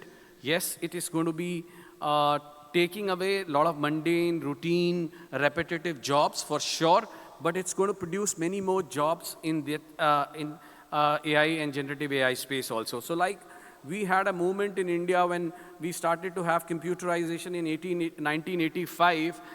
This was the bone of contention even at that time also, whether this would lead to a lot of unemployment and are we ready to take computerization in India, and from there onwards, it actually computers created more jobs than it has taken. So my take is generative AI will give more opportunities. People will not be replaced by the generative AI. People leveraging generative AI will be replaced by the people who are not using the generative AI. So that's where we are. It will improve the work-life balance. It will improve the efficiencies in the whole ecosystem for entire world, including for India. I don't see that as a significant challenge to the jobs. Hi. Yep. Good. So, you are not so bullish about the oil sector, but with the changes in the US administration and the way Trump is going and the policies and all, so it's expected that the crude will be little benign or little low in the near future. So don't you think it will be beneficial for the refining? Gross refining margins are reducing. That's where we have a concern. Geopolitical events can change dramatically overnight. Yes, the current trajectory is showing that the crude will remain benign, but we don't know, we're not sure about it. But having said that, I don't see crude going up to beyond $100 a barrel. It's close to $73, $74 a barrel. So I don't see challenge from that point of view in terms of a pricing. But gross refining margins is where we have a concern, and particularly the downstream and upstream, that's where we have concerns. That's why we are not sanguine about the oil and gas as a sector. Thank you. Yeah. So here. So what happens is like a lot of businesses, India looks as a KPO and a lot of technology centers are being done over there. Now, FY 2024, like in the budget, there was an incentive that was announced broadly on the social security side. But the government hasn't announced anything on that now. So you have any perspective about it? What is the way forward for it? Because like a lot of hires, a lot of things happen because of that, thinking that that sort of an incentive is going to hit the bank accounts of the companies or the individuals. Now, is there anything that probably that was little thing that was not announced in the budget? So is there something that we could expect or way forward, please? Budget can't cover explicitly everything, but indirect way, it leads to a lot of other provisions that adds to it. I think you will get more deep dive into the budget in the successive sessions.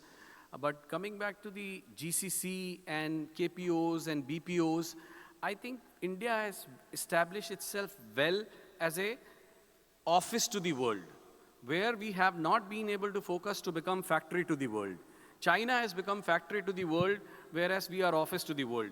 Now we are taking more leap into become the factory to the world, and that's where there has been more and more thrust on Make in India and manufacturing in India.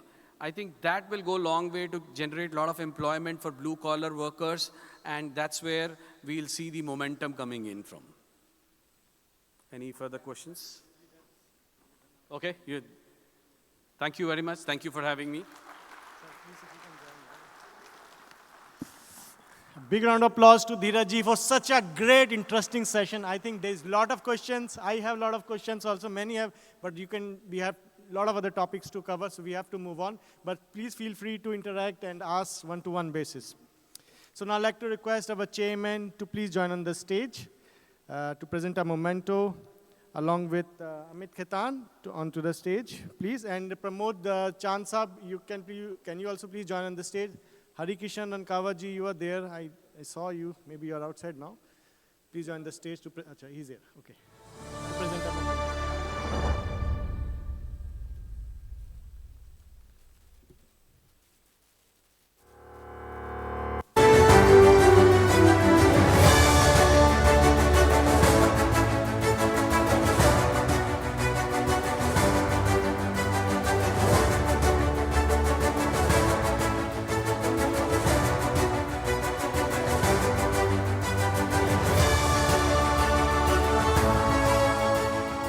We also have senior professionals. One second. We also have senior professionals from HDFC. Can I request CA Kunal Sanghvi ji to please join on the stage? Kiran ji, please also join on the stage. And Piyush Jhunjhunwala ji, please, if you can also join on the stage for a picture with Dheeraj ji.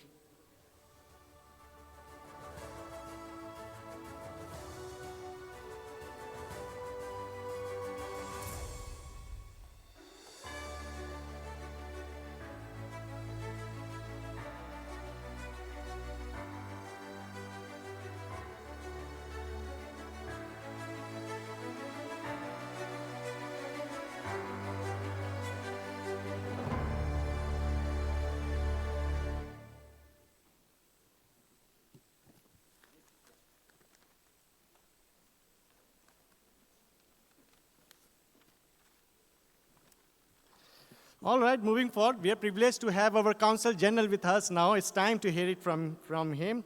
Sir, we are so privileged to have you with us. On your busy schedule, you always find time for us. So may I request, please, you join on the stage to say a few words with all of us as chartered accountants, and you have seen the budget, so we'd like to request. Give me a big round of applause. So Counsel General to please join on the stage with us.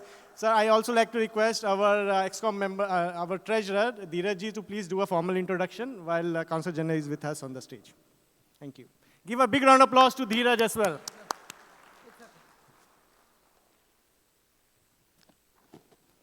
Does anybody need introduction about me in this audience? Then I have not done my job well. After about 15 months here and countless events that I have attended of ICAI, if I need an introduction, then there is a problem. So thank you very much for inviting me once again. I'm not going to risk myself or embarrass myself talking about budget and economy to a bunch of brilliant minds. You would have dissected the very next hour after our Honorable Finance Minister presented the budget, the pros and cons, the nice proposals or the not so interesting ones, and the disappointments and appreciation. So I'm not going to get there, though I'm tempted to say that as a layman, as a salaried employee, I represent at least 3 crore people who are very happy about the wonderful income tax proposals that are there. I'm sure some of you would have also seen that and appreciated, because it was a welcome measure which sort of has stimulated the middle class in the country. More than that, I think one thing which I feel personally, with my limited knowledge of economics, that needs a little bit of appreciation is the announcement by the Honorable Finance Minister that we would be having an income tax bill that will be introduced. I think any economy which moves towards simplification of its laws, simplification of the processes, makes it much more easy and accessible for the people who are going to be at the receiving end, that's always a sign of a good economy. I think that is a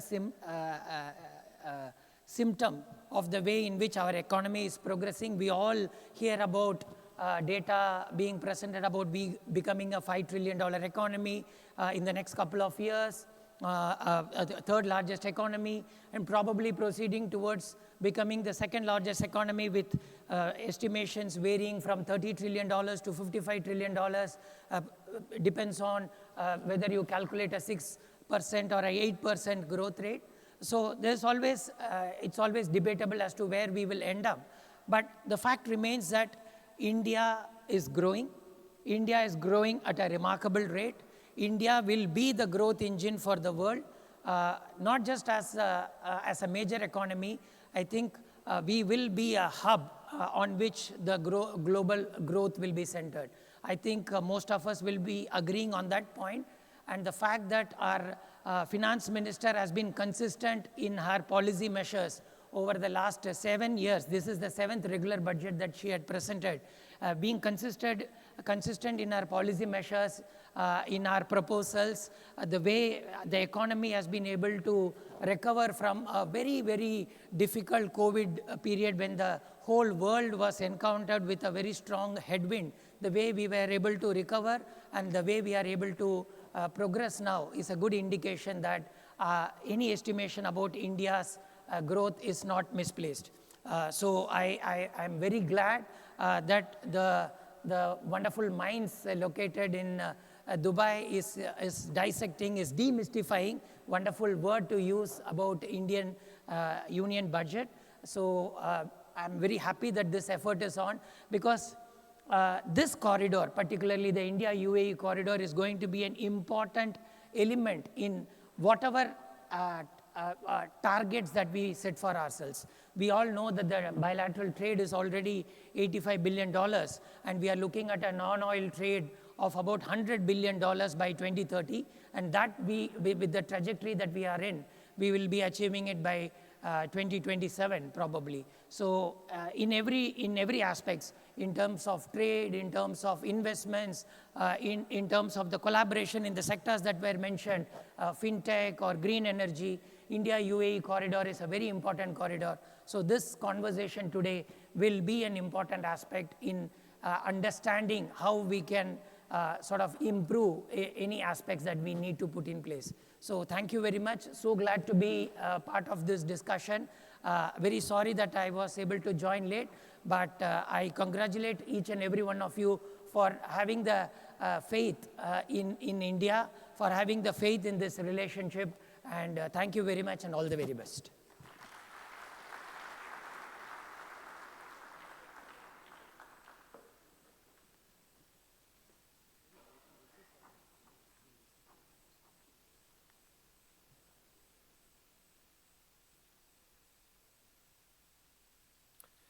Can we have a big round of applause for our Consul General? I mean, he's personally, all my interaction with Sir is always been like friends. You know, he comes, he meets you like, you know, he doesn't feel like I mean, the way he talks doesn't feel like a diplomat. He's really listened and always, you know, so friends. So nice of you to be with us. So, and I'd like to request our chairman is here, and also Dheeraj, please, Dheeraj Ranasarya to join on the stage to present a memento. And all of you, Venkatesh, sir, you're here. So, yeah, so present a memento of all of us as members to our Consul General.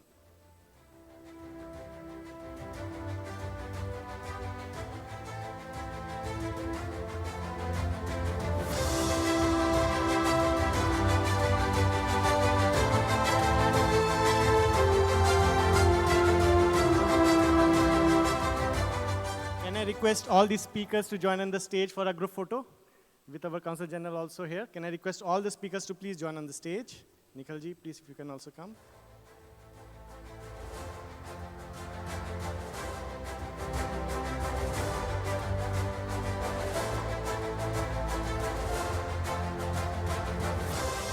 Also, all the ex-com, please join on the stage.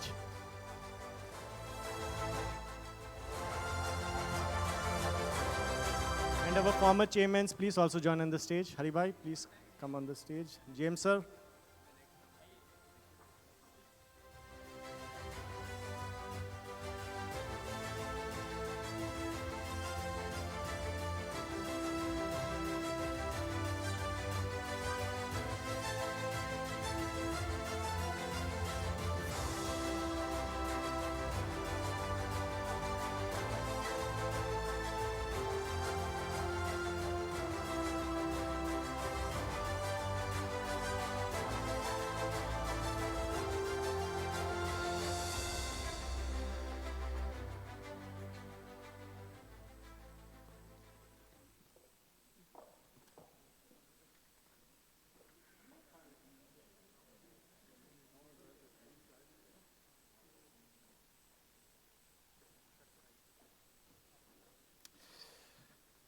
All right, let's move to the next session.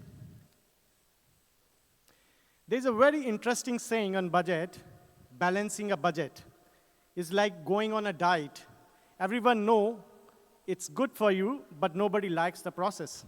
And this year, the government has taken the challenge head on and reducing the fiscal deficit to 4.4% of GDP to strengthen India's financial health, down from 4.8% from last year. But how does that impact businesses, investors, and market confidence? To help us decode the implications of these strategies, we have an expert who tracks these trends very closely, who is none other than Nikhil Singhal, Head of International Business and Corridors, HSBC India. Before we invite him onto the stage, I'd like to request our very enthusiastic ExCom member, CA Sanjay Gagrani, onto the stage for a formal introduction. Let's give a big round of applause to Sanjay as he walks onto the stage. Sir, these guys we all are putting, ExCom is putting all the efforts. Please give a big round of applause to bring these events and make it rocking all the time. Thank you. Thank you, Mr. Secretary, for your kind words. Dear ladies and gentlemen, esteemed guests, namaskar, salam, good evening. A warm welcome to you all. A very famous quote goes, an economy is best judged not but by its wealth it accumulates, but by the opportunity it creates. With the recent announcement of 12 lakhs INR exemption limit, giving 1 lakh crore in the hands of the taxpayer, what I see the impact: higher disposable income, higher saving, higher investment. On top of that, with the new Income Tax Act on the horizon, we are about to witness a great Indian reset in Indian corporate tax arena as well. In fact, I would say income tax arena. So back home in India, again, exciting time ahead for all the tax professional. But beyond taxes, the bigger question is, where is India headed economically? Nikhil ji, tell us what to do with 1 lakh crore in your presentation. So that's exactly what our speaker will help us to understand. So it's my privilege and honor to introduce Mr. Nikhil Singhal, Managing Director and Head of Business and Forex Businesses at HSBC India. And I am Ahmedabad alumnus. He brings deep expertise in global banking, foreign investment, and macroeconomic trends, with a career spanning managing portfolio for India, UK, Scotland, and Spain market. Today, he will share his highlight on the macro India outlook. Beyond finance, he's an avid golfer, fitness devotees, proving that balance is the key, not just in the portfolio, but in the life. So without further ado, let's give a big round of applause and welcome Mr. Nikhil Singhal.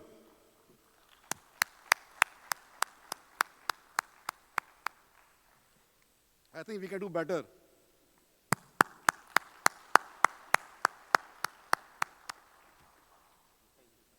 Thank you, Sanjay ji. Good evening, ladies and gentlemen.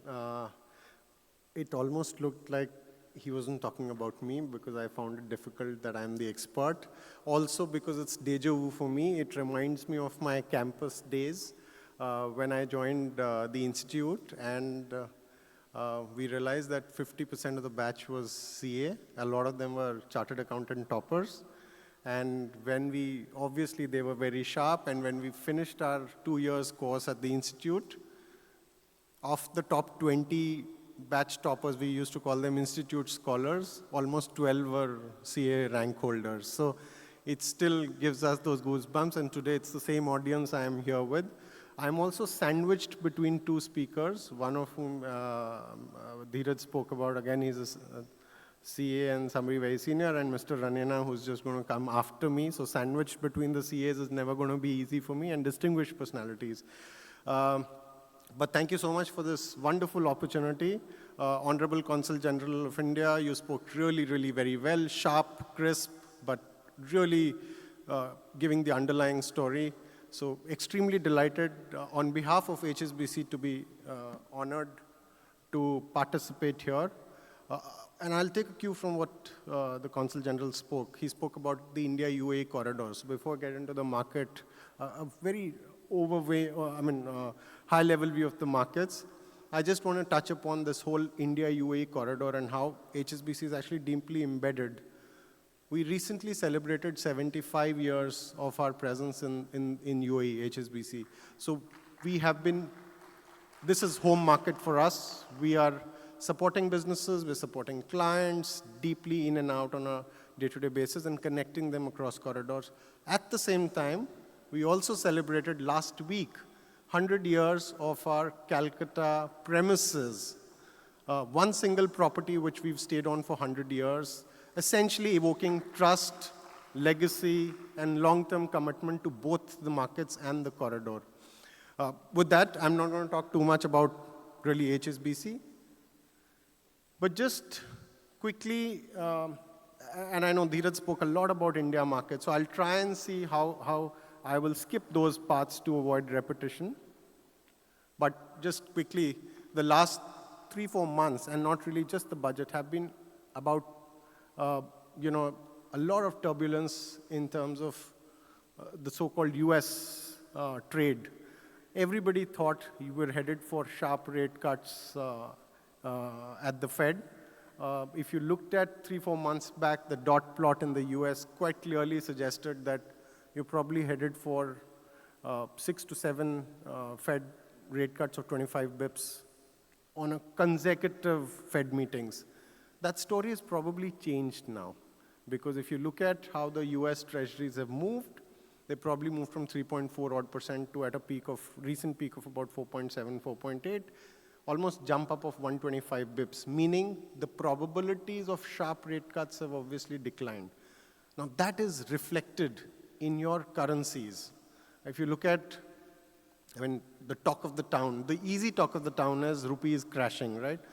Recently you've seen from rupee moving from 83.5, 84 levels to almost 87.50, 87.60.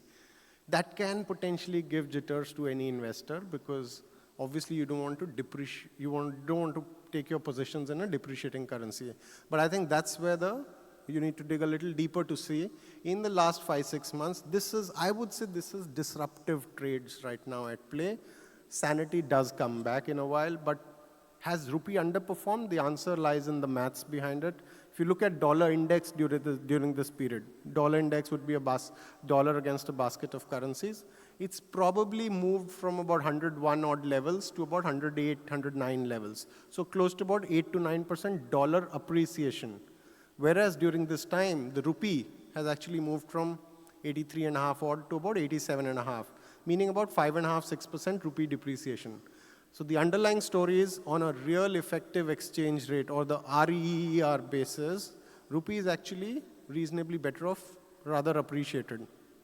Meaning you're not investing in an underperforming market, but it's just a story of intrinsic dollar strength rather than a particular rupee weakness. So that's one part of the story.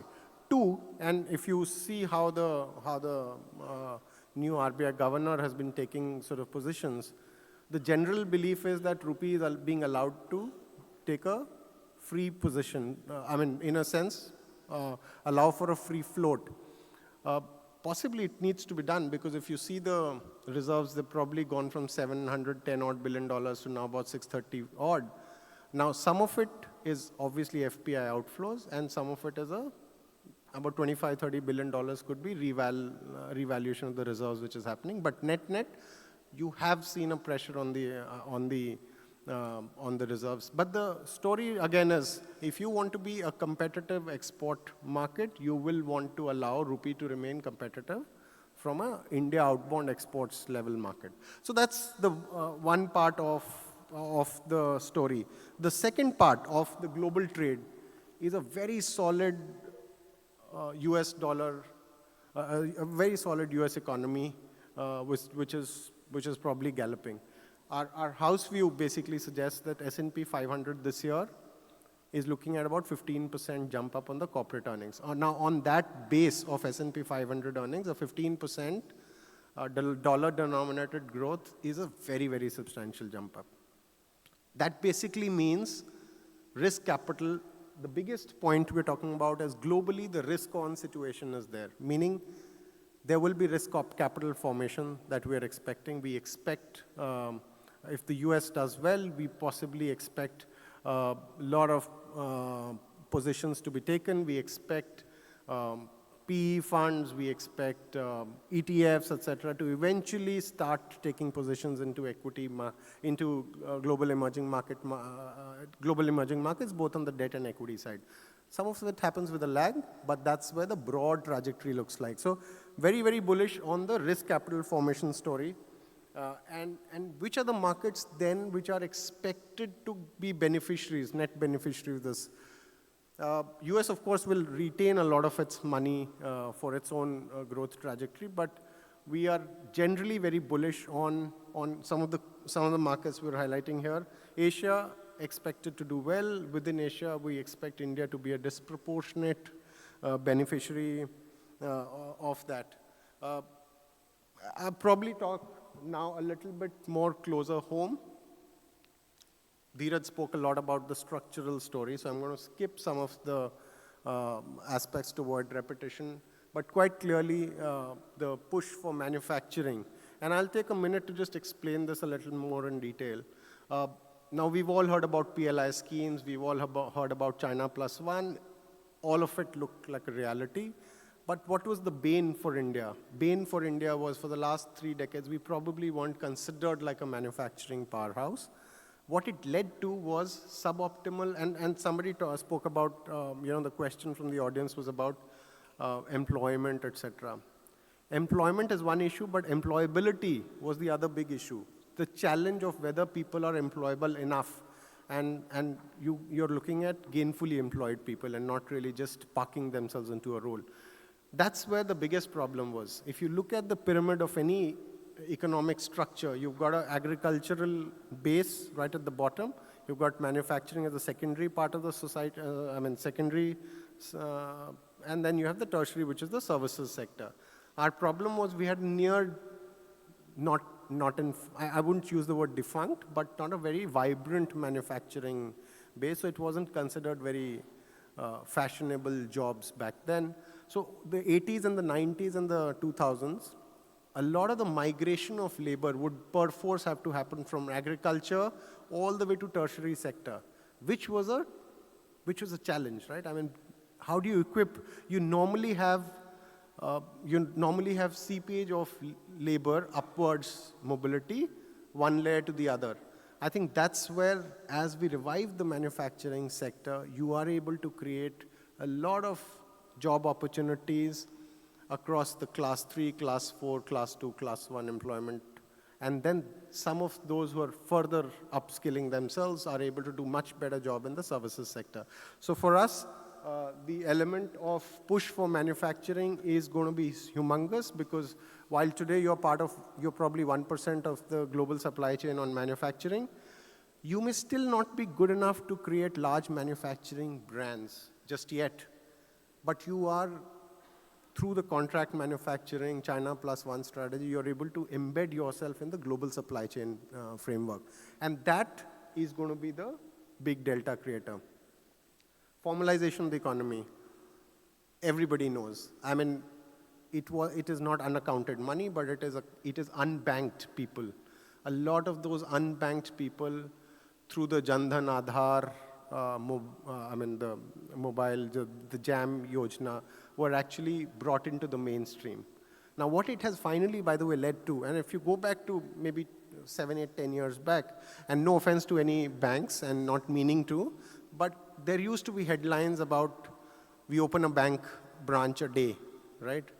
Today, with the digital stack that you have in the country, it's not probably very prudent to be shining on those headlines, because a lot of the fintechs have proved that with the digital stack, which was created by the government of India and is accessible to all and sundry, you're able to reach the unbanked, you're able to reach the people who don't have credit rather seamlessly. So all the large fintechs, which are probably now unicorns or sunicorns, probably have no physical footprint, but are reaching the last mile rather fast. That's the backbone infrastructure, which is not owned by a private sector enterprise, but all public sector infrastructure. So the biggest story for India is the digital stack which has been created, which becomes the backbone for a lot of the other players to be able to use it gainfully.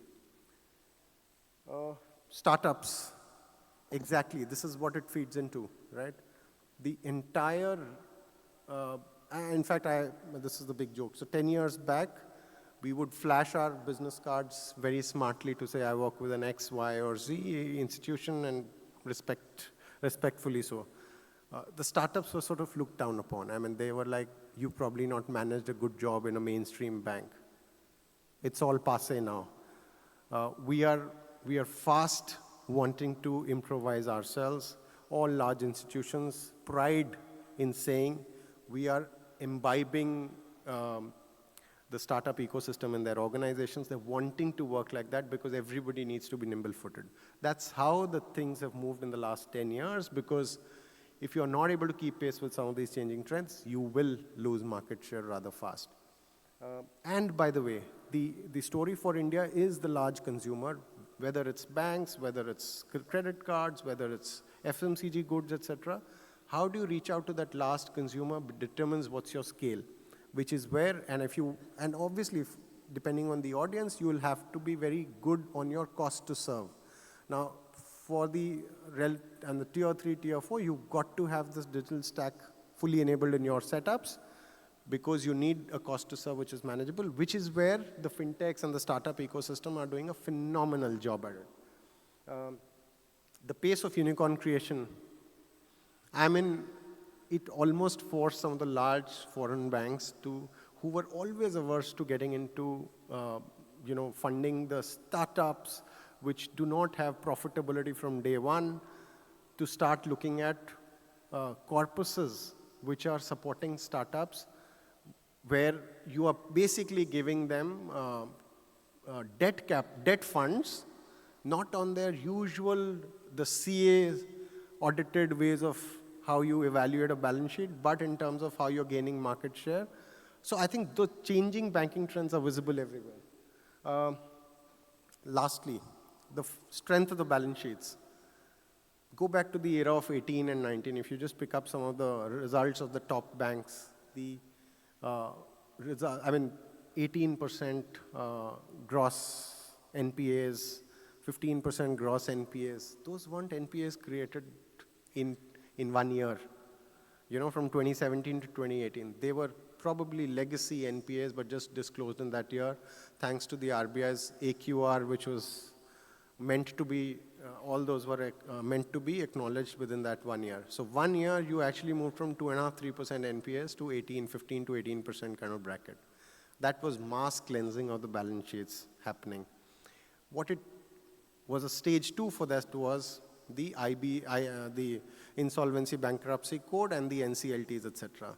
Now, the biggest bane for any international investor was always this. Ease of business rankings for India was low because you did not have, businesses fail, that's a reality, but you need to allow them to fail in a reasonable manner, protecting the capital structure, which means the debt holder gets the maximum of the residual and the equity shareholder gets the maximum loss, right? That's because the shareholder gets the maximum upside, full rewards to keep. Bankers play only for that 2% risk capital margins. What was happening, unfortunately, was entire burden of non-performing assets was largely falling on the bankers, which was in a way inverted capital structure. So I think those are some of the reforms which we feel are going to be the biggest delta providers. We're seeing some of that impact because the write-offs which are done aggressively saw their way back in the form of write-backs a few years later, because some of these loans came back getting normalized. Visible in the numbers, $5 trillion market cap. If I look back to the COVID period, we had at a point in time gone back to 55 to 56% market cap to GDP ratio, which means we were hugely discounted market. Today we're at around 120%. Most developed markets work on a very high market cap to GDP ratio, which means they are premiumized because people want to come and invest in them. People have the confidence in the regulators and the ecosystem. That's when you offer a premium. That's a story which is currently at play. Now, one can obviously say that you may be overvalued is one way to look at it, but this has been a trend for a while now. So if India can sustain this kind of PE re-rating in the markets based on a structural story, it paints a good picture. I'll quickly move to what it means in terms of our, and I've just got 2 slides because I know Dheeraj's already covered in detail, but I'll just talk about a few key pointers here and how it translates to our fixed income story and the equities story. So we're obviously aware, COVID period, the fiscal deficit jumped to 9.2%. It had to because you had to, your earnings had dropped and your expenditures to support the weaker society had to be picked up. But the real part was people feared that this was a potential risk to your FRBM Act, fiscal responsibility budget management. It did derail the government's growth path, which had fallen down to 3.4%. But look at how fast we've tried to come back. This year, the target was 4.9. We undershot that and expected to close at 4.8. But next year, this is expected to be at 4.4% at a time when you've given a 1 lakh crore bonanza to the taxpayers. Clearly meaning that you've got a lot of revenue, lines of revenue, parallelly kicking in. Now, this is a classic case of, I mean, you all run businesses, etc. You know, any business does well if it's got multiplicity of lines of revenues. Now you've got a scenario where RBI dividends, your multiple revenue lines are all fully at play. A classic case with one of the experts, Mr. Bhupati, who spoke yesterday in one of the forums, he said, after a while now, we have direct tax collections overshooting the indirect tax collections. And it's a great story because you're actually, one, you've got a wider tax base. 2, you're collecting taxes from the right audience who've got the ability to pay. So all in all, we feel that the fiscal story is sustainable either through disinvestments or through the revenue collections that the government's expected to have. And of course, the corporate earnings, right? And if you're growing at corporate earnings of 15 to 18%, you are going to have tax collections which are going to be robust, both on the corporate side and the indirect tax collections, which then allow you to rationalize your indirect tax collections so that they don't impact the wider audience too adversely. So we have a very strong conviction on the fiscal discipline, which is where it directly feeds into your currency. The rupee has depreciated. Does it leave huge runway for rate cuts? I know there's a rate cut which happened today. But the fact is that, you know, if Fed stops to cut rates, we may not be left with a very large window to further cut rates. Because if you look at the basis the interest rate parity theorem, we don't have a big differential between the US and India today. So if US stops to cut rates, India may not have a very long runway to cut unless you are okay to depreciate your currency substantially.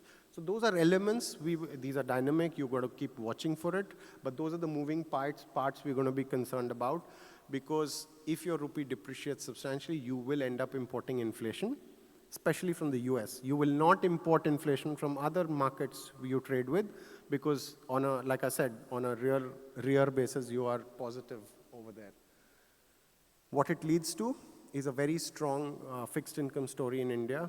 I'll borrow what Dheeraj said. There is a runway for 10-year G-Secs to fall to 625 or thereabouts. What it can potentially have a story for is there is a positive of the G-Secs. It's a very liquid market today. You've been included in 3 indices, global indices, which essentially ensure, okay, I can see the time's up, so I'm going to wrap up really fast, which essentially ensures that you're going to get $1.5 to $2 billion into fixed income market. If somebody wants to take positions on 30-year G-Sec, etc., people are exploring ideas like that. So fixed income looks good, but caveat would be to look at how the currency is reacting. I will quickly cover equities very briefly. 6.5% GDP growth. Again, Dheeraj spoke, nominal growth 10%, 10.5%. We are fully aligned to that number.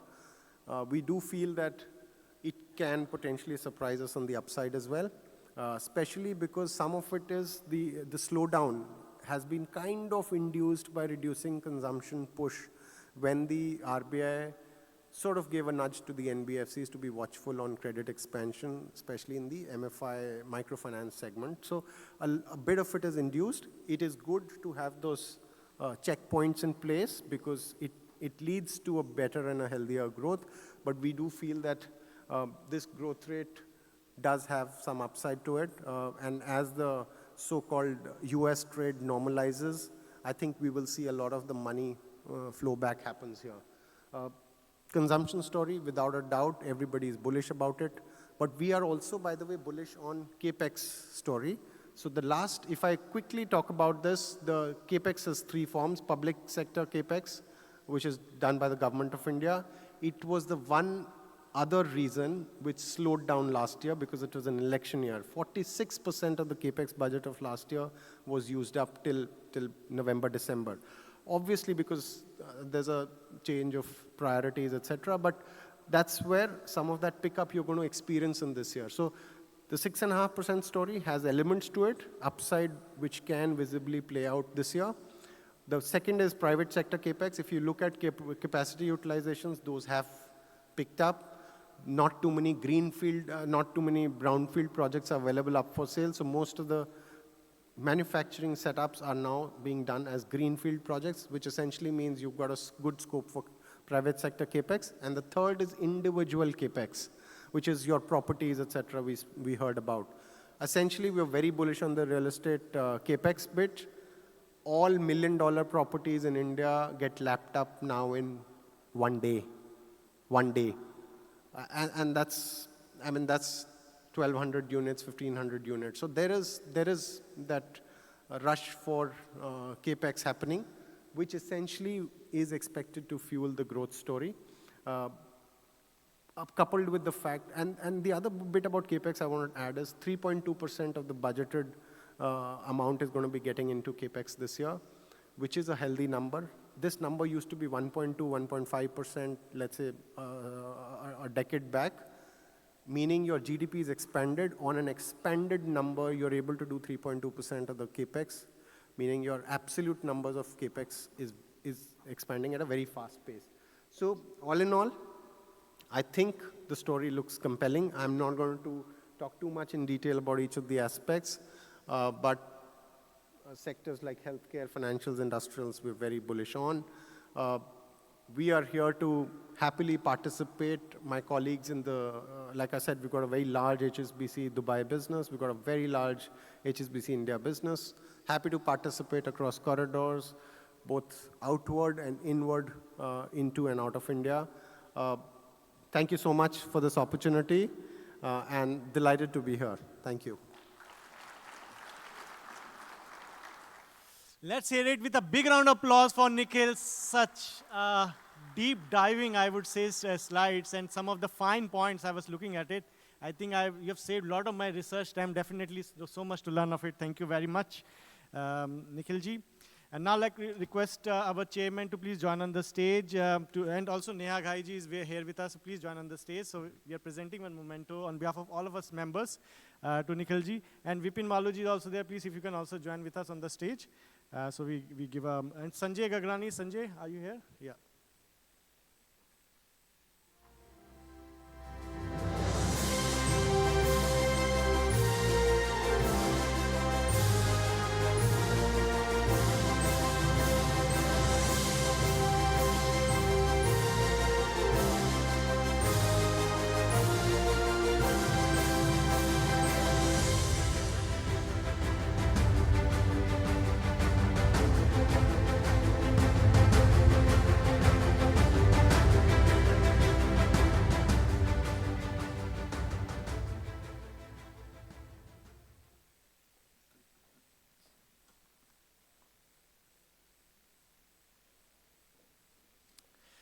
All right.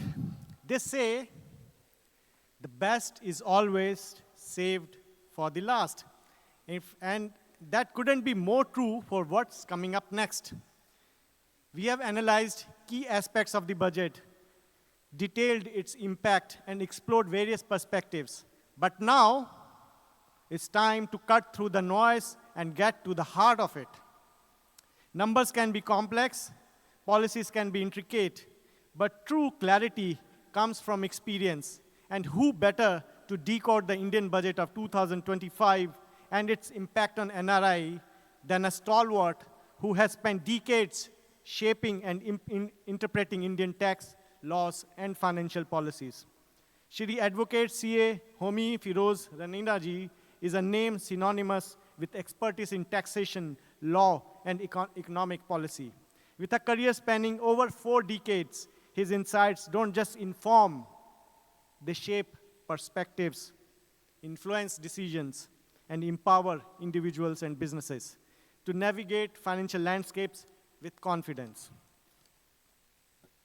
So fasten your seatbelts as we prepare for a master class in budget interpretation for someone who has not only studied that numbers, but understand the real impact behind them. And to formally welcome him onto the stage and share about his marvelous success story, I now invite our ever-smiling ExCom member CA Dikshit Jain onto the stage for his formal introduction. Give a big round of applause for Dikshit for joining us on the stage for the formal introduction. Thank you.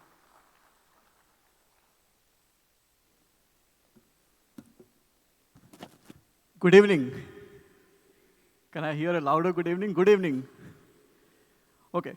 So what if I tell you that a prime minister like Atal Bihari Vajpayee or Manmohan Singh calls you and say, okay, I want you to be on my board? What if I tell you you are a part of a non-executive director where the kind of Ratan Tata, Dr. APJ Abdul Kalam, and Narayan Murthy is sitting? You know, I am so blessed to be here today to introduce somebody who is an inspiration, because I myself work on NRI taxation and I hear and I learned from him a lot. In 2006, he was working on something for which we today also cherish. He was the one who actually worked on a scheme called $1 million for all NRIs. So till today, the money which we remit from India or from your NRO account to NRE account or $1 million scheme, he was the one who was working on that scheme. He was the one who was working on the scheme for LRS for $250,000 for residents. Words cannot describe the kind of authority he has on the NRA taxation and the matters. You know, he is also the founder of the Board of Payments and Settlements. He is an author. He is a regular writer in Khaleej Times on NRA tax matters. Life is not about being rich, being popular, being highly educated, or being perfect. It's about being real, humble, and kind. And he's such person I met today. A CA, an advocate for more than 46 years in practice. He is a regular writing in Khaleej Times, as I said. And he's served on so many positions. You know, as I said, I'm so humble to be here. I don't have words to describe him. So many degrees, and so many things about him. So ladies and gentlemen, without wasting any more time, it is my honor to welcome Advocate CA, Dr. H.P. Ranina, sir. A bigger round of applause for him, please. Thank you. So, sir, thank you very much for joining. Before you start, I think we have one raffle draw, and your presence on the stage is here, so I thought let's make use of the time and the moment to do the raffle draw. So can I request the team from the raffle draw, bring it on the stage. I'd like to request Chairman Saab, Consulate General is here. Can you please join on the stage also with us for the raffle draw? So big round of applause for the Grey HR team for pulling this magic for the moment with the budget and bringing some prizes. That's beautiful, actually. Sir, please come on the stage. Would you like to pick, sir? Card. Music, yes. And the award goes to, the first name is Manoj. Can we have raise of hands if there is somebody Manoj is here? I'll give it, but let's see if we have. Let's see the enthusiasm. So Manoj is there. The full name is Manoj Kumar Bihara. Big round of applause for Manoj ji, sir. Welcome onto the stage. Thank you very much. So the iWatch from Grey HR goes to Manoj ji.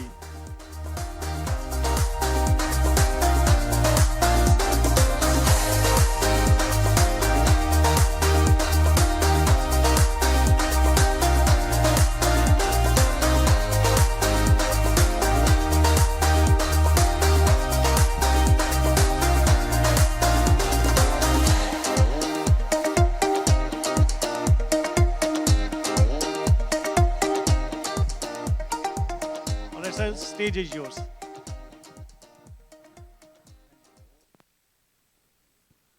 Good evening, ladies and gentlemen. It gives me great pleasure to be here this evening. Let me share a nostalgic moment. My first budget speech to the Dubai chapter was in 1988 at the Ramada Hotel, when Mr. Rusi Patel, the late Mr. Rusi Patel, was the chairman of the chapter. And since then, I have been coming not only to Dubai, but to the Gulf every year after the budget. To me, the budget is just an exercise where the government of the day tells you what its resources are. Its income and expenditure, what they call revenue, receipts, and revenue expenditure, capital receipts and capital expenditure. And then they come to a figure, a magical figure, called the fiscal deficit. In simple words, the fiscal deficit means the amount which the government has to borrow to meet its deficit. The excess of expenditure or income has to be bridged, and that is done by market borrowings, which has an impact on the interest rates and other factors. So this year, the budget deficit has been estimated for the financial year 2025-26 to 15.7 trillion rupees, which is 4.4% of the GDP. That is for the next financial year, 25-26. This is the amount which it will need to borrow. Now, borrowing has a cost. So every year, the government has to pay interest on that huge amount of borrowings. And therefore, I think the first important point made by the finance minister in this year's budget speech is that she wants to bring down the public debt to reduce the borrowings. Because if you borrow, it is the future generations which will have to pay for that. And it is the duty of every government to reduce its borrowings and bring down the interest costs. This is the good thing which has happened in this year's budget, that she, in spite of all the problems that have been faced, has brought down the fiscal deficit and is on the path of fiscal consolidation. And this is why every single rating agency in India has given a good rating to this country. And that is more important than anything else. How the world perceives your country is very important, rather than how it affects the people who are staying there. So the rating agencies are very happy that India is on the path of fiscal consolidation. And this is in the light of very turbulent global times. We are having so much global uncertainty never before. 2 senseless wars are being fought for no rhyme or reason, but creating problems which were unprecedented. And the second is a climate change. How the climate is affecting the economies of every part of the world, including the strongest economy of the United States of America. Can you imagine a few years ago anybody saying that there will be fires in California in the month of January? Something is happening today. Things are changing. The world is changing, and we have to recognize that change and be ready to face that change. Now let me just come to some of the basic features. As I told you, Sorry, sir. Sorry to disturb. There is car number 89076, which is blocking the way. If you have that car, please remove it. Thank you. Sorry, sir. fine, thank you. As I told you, the government's finances are pretty strong. As was mentioned by Mr. Singhal, For the first time, the income tax collected from individuals is more than the corporate tax, as well as the goods and services tax. To give you the figures, $14.79 trillion will be collected from individuals, $10.78 trillion will be collected from the corporate sector, and 11.48 trillion rupees will be collected by way of GST. So this shows that the Indian economy is now changing. We are getting the status of being a developed economy. The developed economy because more income tax is now being collected from individuals. And because it is a growing trend because of better compliance. And not only that, but people are now beginning to feel that it makes more sense to pay taxes rather than evade them. Believe me, this is the whole change is taking place, especially with the younger generation. And this is what makes me so happy. I've been paying my taxes for the past more than 50 years in India. And I'm a very proud income taxpayer in India, believe me. Because income tax to a nation is what blood is to an individual. Without blood, no individual can survive. Without tax, no nation can thrive. So payment of income tax is very important, however small it may be.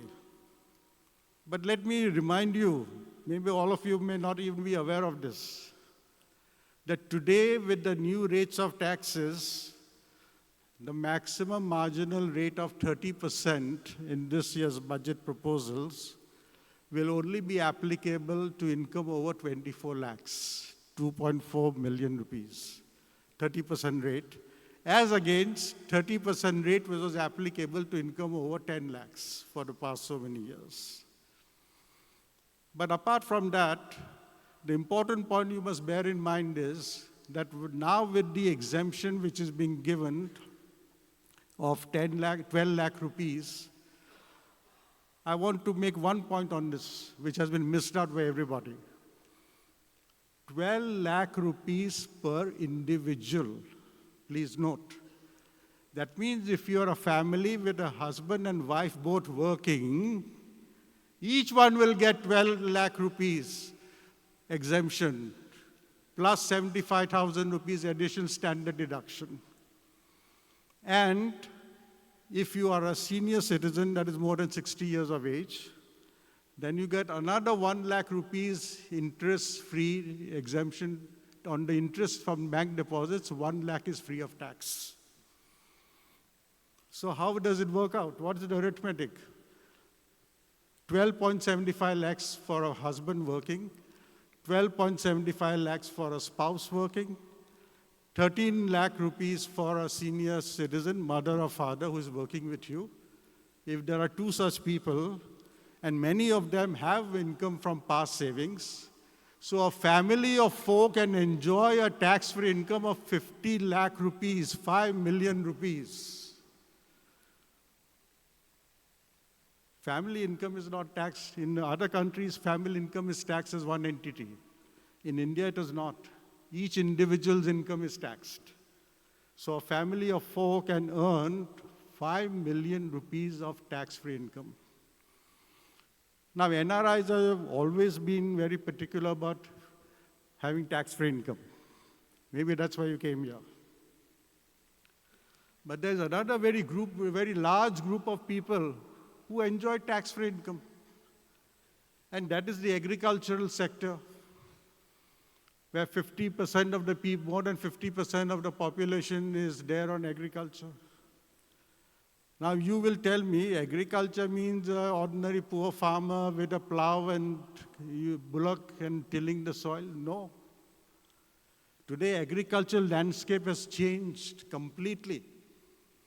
I know of IIT graduates who have refused an offer of $1 million annual package and taken to agricultural activities. Do not underestimate this particular sector. India today is the largest producers of fruits, vegetables, and flowers in the world. But a lot of it goes waste simply because we don't have the facilities for food processing and lack of good infrastructure. But that is now changing completely. The whole scenario has changed. Come to India and see for yourself. Today we are going to have a dedicated freight corridor where the freight trains will run on a single corridor. No other passenger train will run. We'll connect all the northern cities to the JNPT container terminal in Mumbai so that the agricultural produce can be exported in the shortest possible time. Last year, we exported $120 billion from agriculture. Again, what is the reason for this? Climate change. See how lucky India is, how fortunate India is. What is the climate change I'm talking about? To give you one illustration of climate change. In Europe, Spain, Portugal, Italy are the largest producers of grapes. For the last 4 years, Spain has suffered a drought, successive drought. Their grape yards, their vineyards have been wiped out. So where do they look? They still want to drink wine. No European meal is complete without a glass of wine, as you are all aware. So they come to India. And the farmers in Nasik, Hyderabad, and other places who grow seedless grapes have minted money. Last year, more Mercedes and BMW cars were sold in Nasik than in the city of Mumbai. Such is the prosperity of people in the rural areas who are in agricultural production. So I urge you, ladies and gentlemen, think differently. Somebody asked, what's going to happen to the jobs? Why is it a question of jobs? It's an outdated concept. Now we talk of entrepreneurship. And that is where the entrepreneurship comes, small scale, medium scale, startups. 75% of exports come from the small scale, medium scale sector, not from the large companies. Think big, think differently. Today, more women entrepreneurs have become successful than male entrepreneurs in India. The whole landscape has changed. Consider this aspect. Forget the taxation aspect. Taxation is a separate incidental issue. Whatever you pay by way of income tax, believe me, you'll get much more in return if you invest it wisely. So whatever loss you suffer by payment of income tax, the matter becomes legal, white. You can invest it freely in the capital market. And the way the capital market is growing, you'll more than recover whatever tax you have paid in the past few years. That is why, as was pointed out by Ms. Nikhil Singhal, we have 200 billionaires in India. After paying tax, the real worth of a person is when he pays his tax honestly and still becomes a billionaire. This is what I want to, the message which I want to give you today. Things are changing. You have to come back to India, take advantage of all the opportunities which are there in India, and become billionaires in your own right. Now I will give you another thing which most people are not aware of. There's a certain section in the Income Tax Act, Section 35AD, which says that if you set up certain projects, 100% of the capital expenditure is deductible. Therefore, you will not pay a single rupee by way of income tax until you recoup your entire capital expenditure. So the whole project becomes free. You have recouped the whole capital expenditure. Then whatever profit you make, of course, you will have to pay tax at the rate of 25% if you are a company, and that rate may even go down in future years. Now, which are these projects under 35AD? Hotels, hospitals, real estate development for affordable housing, fertilizers, warehousing. Because as I told you, problem is of agricultural produce, we don't have enough warehouses to house our agricultural produce. So, processing of agricultural commodities.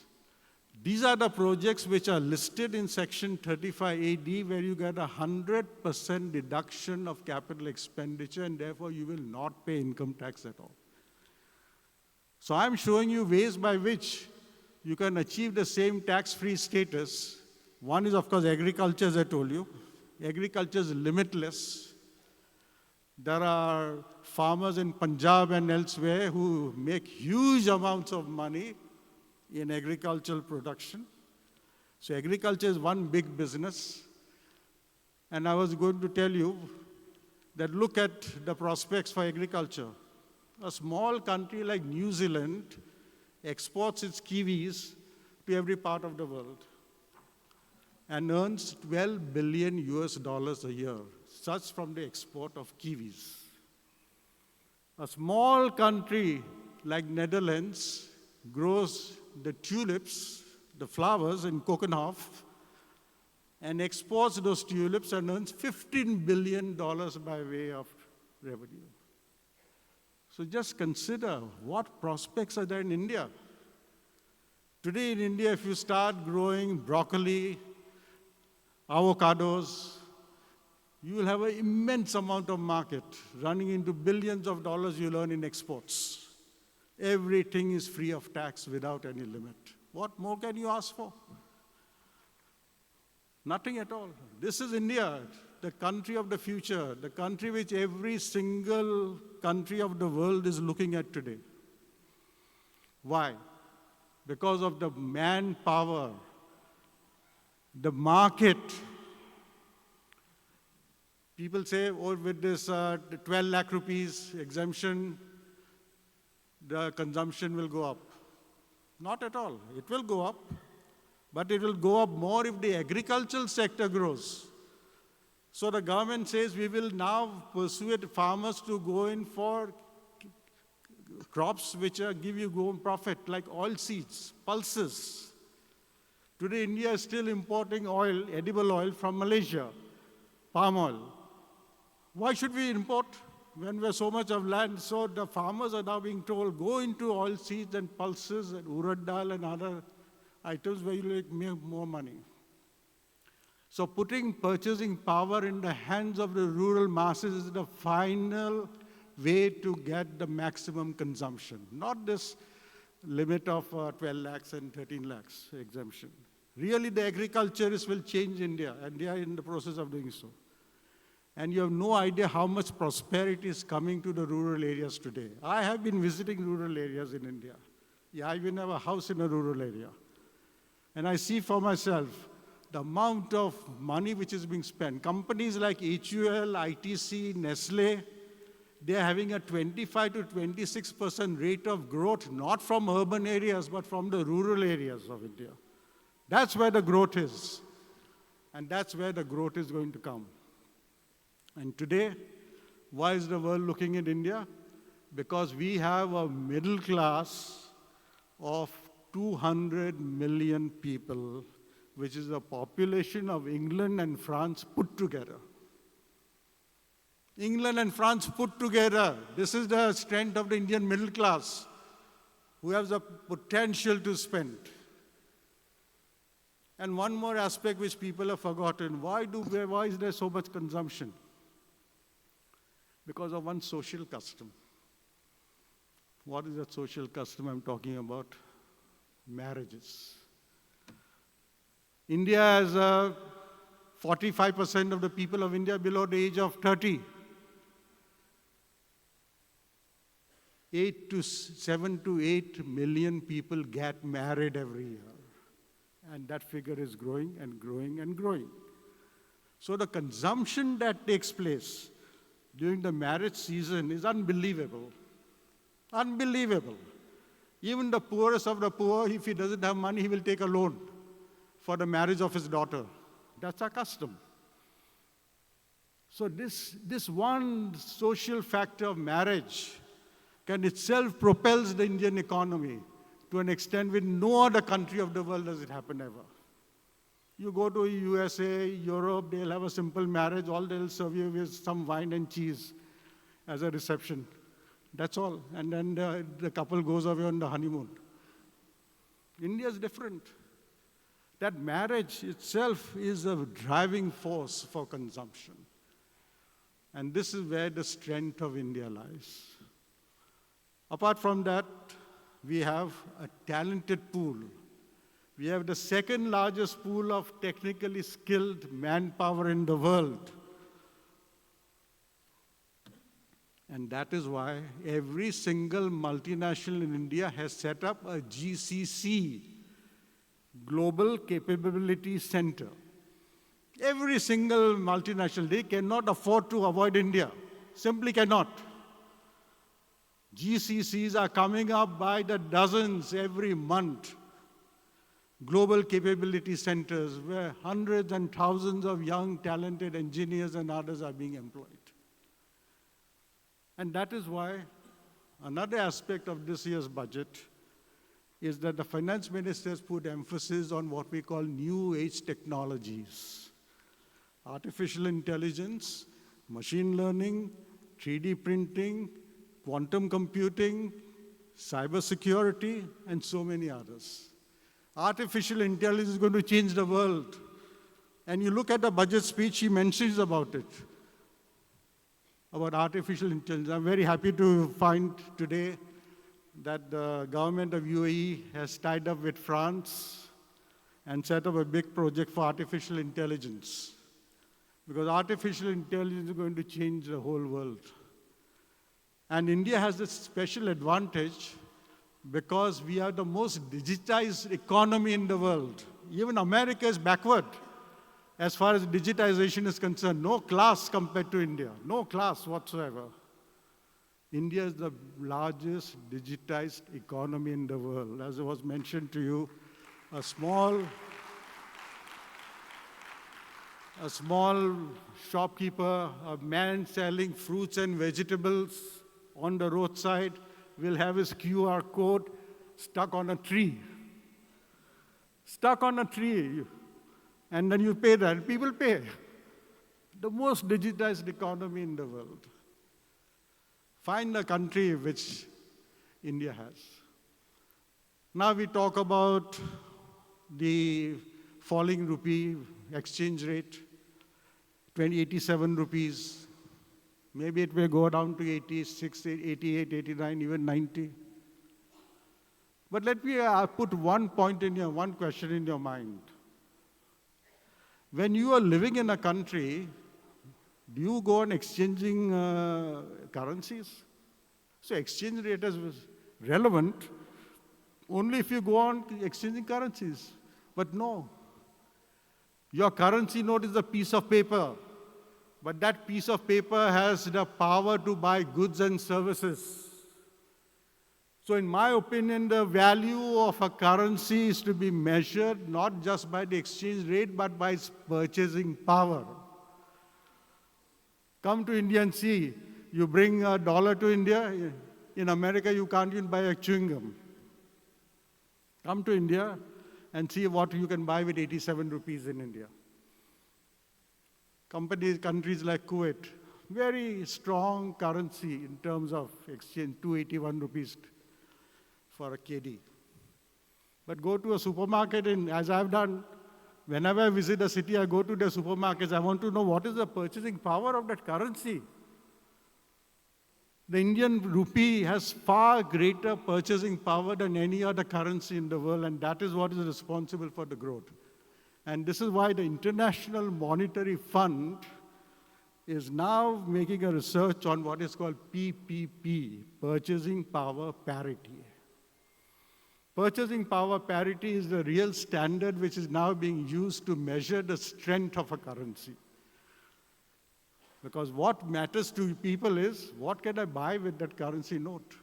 If my currency note in exchange rate is very extra, but then when I come, so when you come to India, and you exchange your dirhams for rupees, what you can buy in India is far more than what you can buy in Dubai or any other country of the world.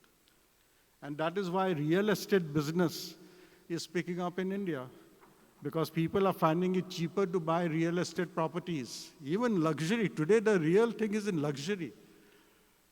4-bedroom flats, 5-bedroom flats in good location with having all the things like a tennis court and a swimming pool and all the facilities are being sold, and people are lapping them up because the rupee has become weak in terms of the foreign currency. So you as NRIs get much more money in India for value for that dirham in India than in Dubai. And that is where the strength of India lies. This is why the government is so keen on pushing NRI investments. Now, I remember when I was on the board of Reserve Bank, I served under 4 governors, Dr. Bimal Jalan, Dr. Y.V. Reddy, and Dr. D. Subbarao. And when Dr. Y.V. Reddy was the governor, I told him, why are you not making it possible for resident Indians to take money abroad legally? Why should a resident Indian resort to illegal means of hawala and others and take money abroad? It doesn't make sense to me. So I forced him to put that item on the agenda of the board meeting and said that you must allow remittances by resident Indians. So while those who have gone abroad have become non-resident Indians, now Indians can buy goods, property, invest on the stock market up to $250,000 per financial year. So again, if there's a family of 4, husband, wife, and children, and they have money in their bank accounts, they can all take money out of India for $1 million every single financial year, not just once in your lifetime. Similarly, I said for NRIs, those who have money in their bank account or those who sell properties in India, if they want to take us money abroad, let them take it. Give them. So we brought $1 million limit every single year. Not once in your lifetime. Every single year you can take out in every financial year $1 million legally through your bank account in India. Because we are now realizing that we have to open up the economy. When money is freely allowed to go out, it will not go out. But if money is prevented from going out, then people will use all kinds of means to take it out. So work on the psychology of the people. Allow them freely to take it out, then they will not take it out. They know that India is a far better place to invest in than any other country of the world. So this is the strength of India and the people of India. This is why I believe that this year's budget is a watershed moment, because it completely frees India. Not only consumption, less income tax, the new income tax law. Frankly, I don't see much of the new income tax law happening, except that she has said that 50% of the strength, the size, both in volume and words, will be reduced. So all that is going to happen is to make it more compact and to remove all these funny terms like assessment year and previous year, which confuses people, including officers of the tax department. They're utterly confused. So to solve their problem, she's going to remove all that and make it very simple. So actually, it will be old wine in a new bottle, but it will be more compact, more comprehensible, and less litigations. Litigation is one thing which has been frightening people. They say we don't want to file a tax return in India. Why? Because we'll be scrutinized. Answer is no. 99% of the income tax returns are accepted by the tax department. 99%. Only 1% where there's specific information of tax evasion, that they will be picked up for scrutiny. And that also is subject to certain safeguards. So nothing to worry about if you file the tax return. It's all computerized now. We have the biggest computers in the world as far as the tax department is concerned. Everything is computerized in Bangalore, what they call CPC. And therefore, the computer will just accept it. Nothing will happen to you if you file a tax return. Now, even under the new dispensation, where 12 lakh rupees is going to be made exempt from tax, they will still have to file a tax return. It's not that they'll be exempted from paying tax. I want to tell you this. Because if your income is more than the amount which is exempt, which is 4 lakhs under the new tax regime, as you know, we have the old tax regime and the new tax regime. 75% of the taxpayers have shifted to the new tax regime. Under that 4 lakh rupees exempt from tax, maximum rate of 30% is applicable over 24 lakhs. But there is a section 87A which gives you a tax rebate of 60,000 rupees, provided you file a tax return. So tax return will have to be filed, but it will be all processed. It's not that there's going to be a big problem. It's all computerized. All computerized, nothing to bother about. And therefore, the returns will be accepted. If you have a refund, today we get a refund within 2 to 3 months of filing a tax return. Direct credit into your bank account. You don't have to make an application, nothing. As soon as you file a tax return, the computer finds that you have paid more tax than what you're legally required to pay. Immediate refund is credited to your bank account. No questions asked. So my suggestion to you is, look at India in a different light. The whole world is looking at India, and there's no reason why you should not do the same. This is the country of the future. This is a country which everybody thinks has a massive future. I have been telling you that even in the past, lot of foreigners, lot of multinationals, they feel they cannot do anything without India. Come to exports. There was a time when, you know, most rotten cars were manufactured in India, like the Ambassador car and the Fiat car. Today, 60% of the cars in Europe made by Suzuki, Ford, and others are manufactured in India. India has become the manufacturing hub for automobiles. Why? Because we have a huge ecosystem. Because in a car, nobody manufactures a car, they only assemble the car. All these big guys only assemble the car. The cars are assembled from thousands of components. Who manufactures these components? Millions of small micro enterprises. So for example, Bharat Forge, 60% of the axles in every single car and truck is manufactured in India by Bharat Forge axles. So there are people who just manufacture components, critical components. And that is why I want you to look at India. Come to India, become an entrepreneur. Forget the issue of getting a job. Job is outdated today. And therefore, become an entrepreneur, get into small-scale enterprises, get attached to an industry where you can make the critical components. Another new thing which is coming up in India is in the field of semiconductors. There are only 2 companies in the world. Foxconn in Taiwan, manufacturing semiconductor chips, and in Singapore, manufacturing semiconductor wafers. The whole world is depending on these 2 companies. Why is China looking at Taiwan? Not because it wants to take over Taiwan, but they have strong manufacturing base in Taiwan. That's why China is eyeing, they're trying to keep on harassing them, keep on threatening them, because of the manufacturing base. Now, if India becomes a semiconductor hub, Foxconn has already come to India. Tatas have set up semiconductor units in all different parts of India. India will then become the sole company in the world where every country will want, because in the electronic field, no electronic item can be made without semiconductors. And India is now going to become a global power in the semiconductor field. So keep all this in mind. One of the reasons for semiconductor is a huge ecosystem.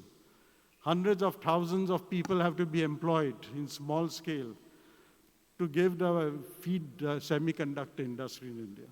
And this is where the country is now heading towards. So ladies and gentlemen, this budget everybody talks about has been good. I'm not worried about the 12 lakh rupee exemption limit. That to me is meaningless. What is important is the strength of India, which is now being shown in this year's budget proposals. In Singapore, we had a great prime minister. The first Singapore prime minister was Lee Kuan Yew.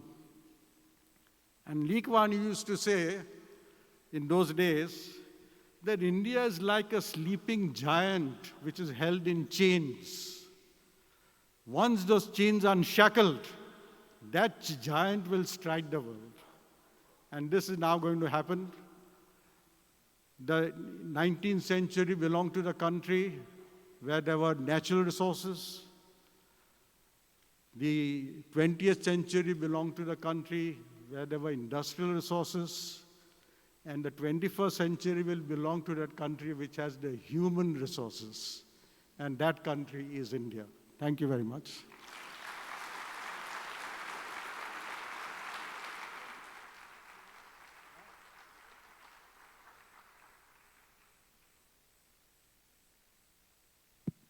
We can take few questions.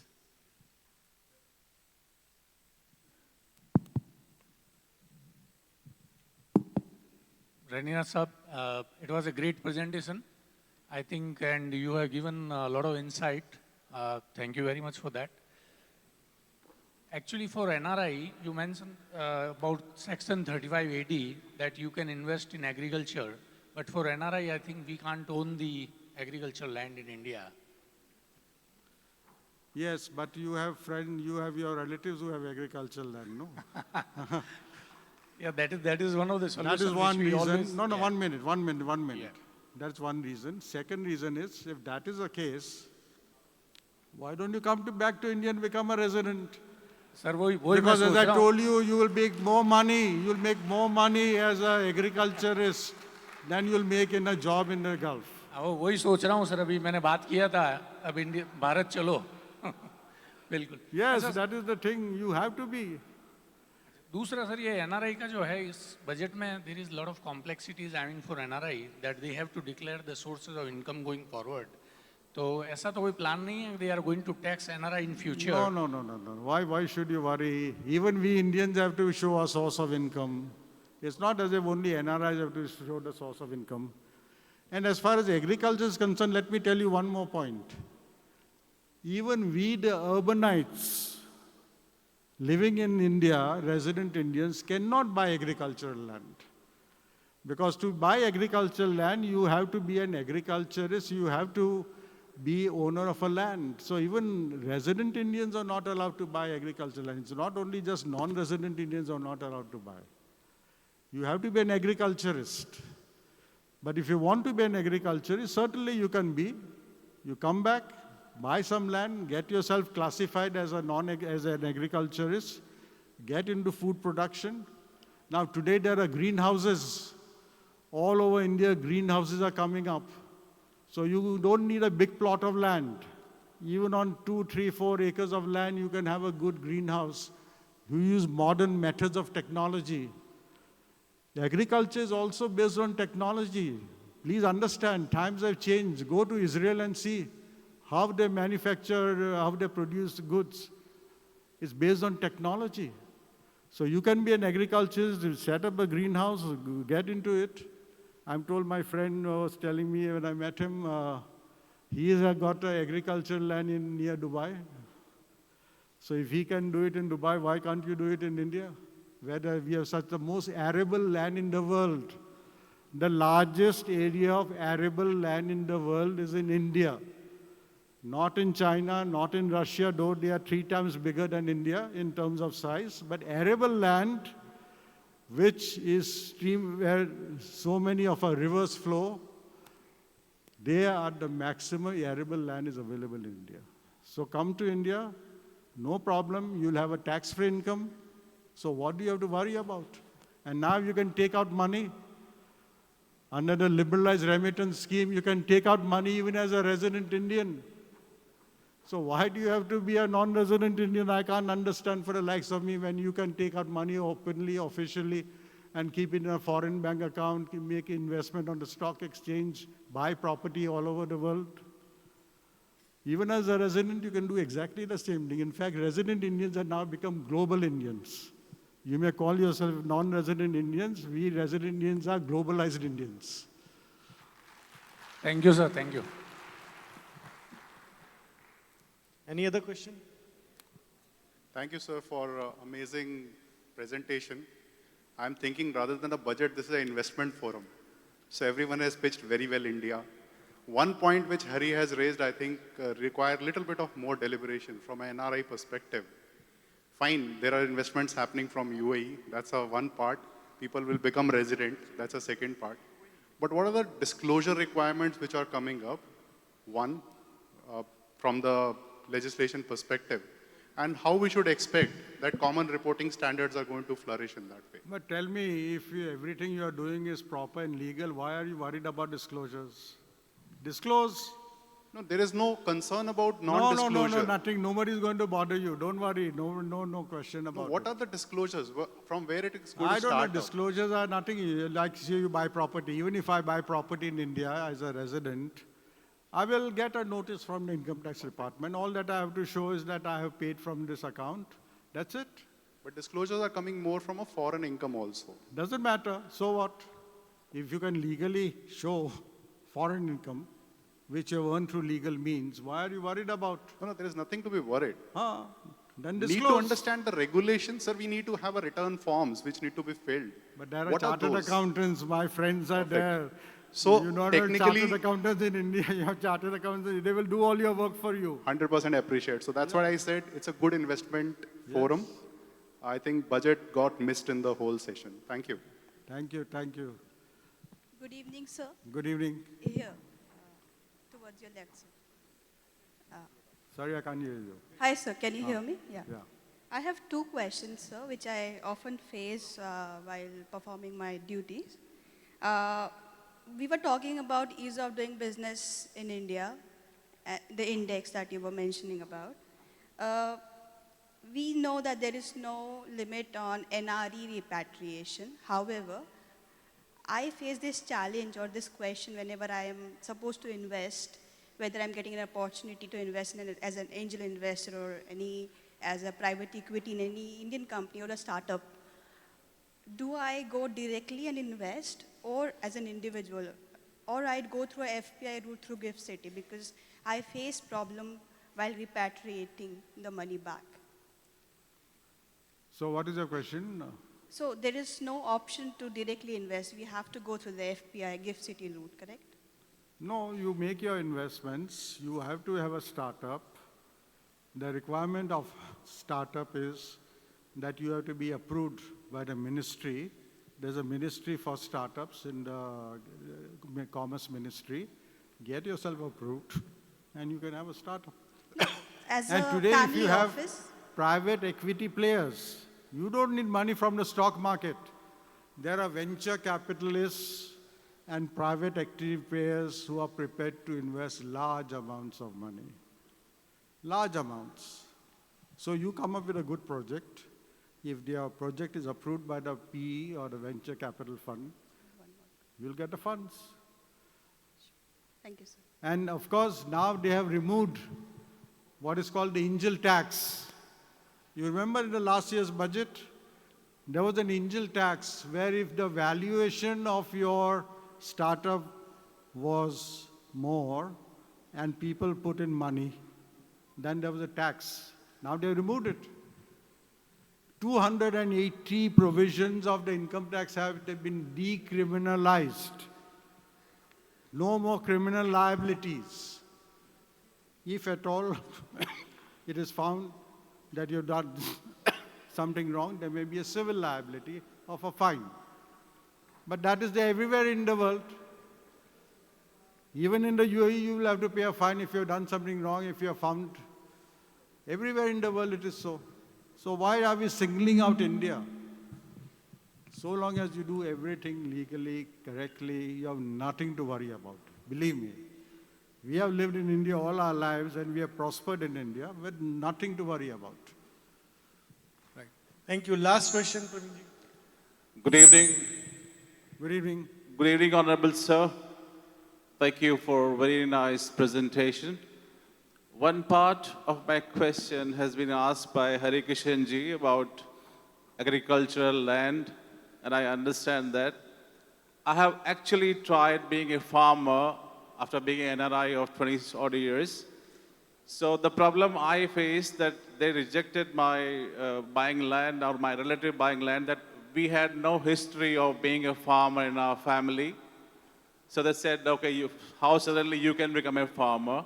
So clearly we lack the knowledge or the procedure or way around to become farmer, first-time farmers. Even if we want to give up being NRIs, we don't know that. But if we could know it from any resource, that will help. And second thing I want to know that while we all believe in India's story, at every investment seminar, we also see many HNI Indians, like 4,900 precisely last year, leaving India, coming to UAE, other parts. So why is that a contradiction where India is good for investment, but Indians leaving India? Why does it happen? Thank you. No, as far as your second question is concerned, why are Indians leaving India? I think it's a question of one's mindset. Unfortunately, some of us still have a colonial mindset where we think that the foreign country is better than Bharat Mata. I don't think it works. People have gone abroad and they've suffered. They've regretted it, but then they don't have the courage to admit that they have failed in a foreign country. They don't have the courage to admit that they have failed in a foreign country, but they are suffering. There are a lot of problems in foreign countries. You go to a foreign country, are you being accepted? Go to Canada, America, you know what is happening today? All kinds of people are against you. People say that we don't want foreigners, we don't want immigrants. So if you're just a plain investor, you'll be accepted, but not otherwise. So my advice to you is if why others are doing it, that doesn't mean you should follow suit. Now coming to agricultural land, one more piece of advice I want to give you. Why buy agricultural land? Why not buy the produce of agricultural land from other farmers?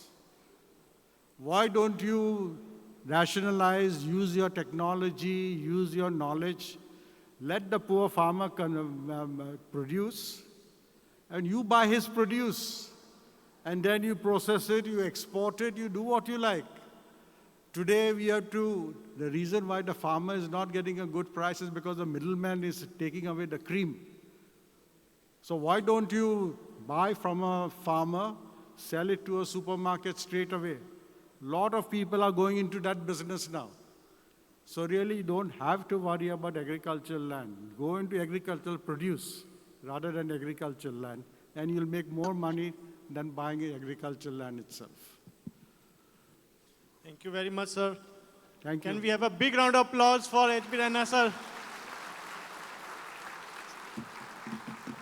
Now I'd like to request Prateek ji to please join Chairman and the entire ExCom to join on the stage to present a moment of all of us as members to HP Rana series.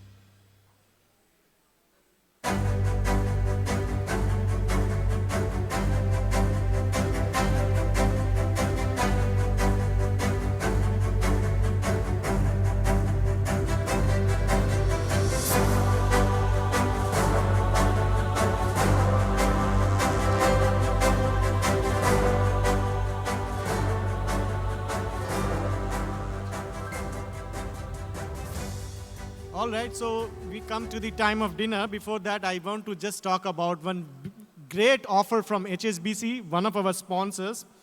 So you can visit HSBC Kiosk. They have a special offer for ICI Dubai chapter members that if you subscribe for the Live Plus card and once approved, you get a voucher of 500 dirhams, and just by spending 1 dirham within 30 days, you can get it. And they have huge cashback offers ranging from 2 to 6%. I think normally we don't get that kind of cashback. So please visit the kiosk of HSBC and make best of their presence here. And coming to the end of it, I'd like to request everyone, the vote of thanks is there with me. I'd like to just say thank you to all of you to joining us here today.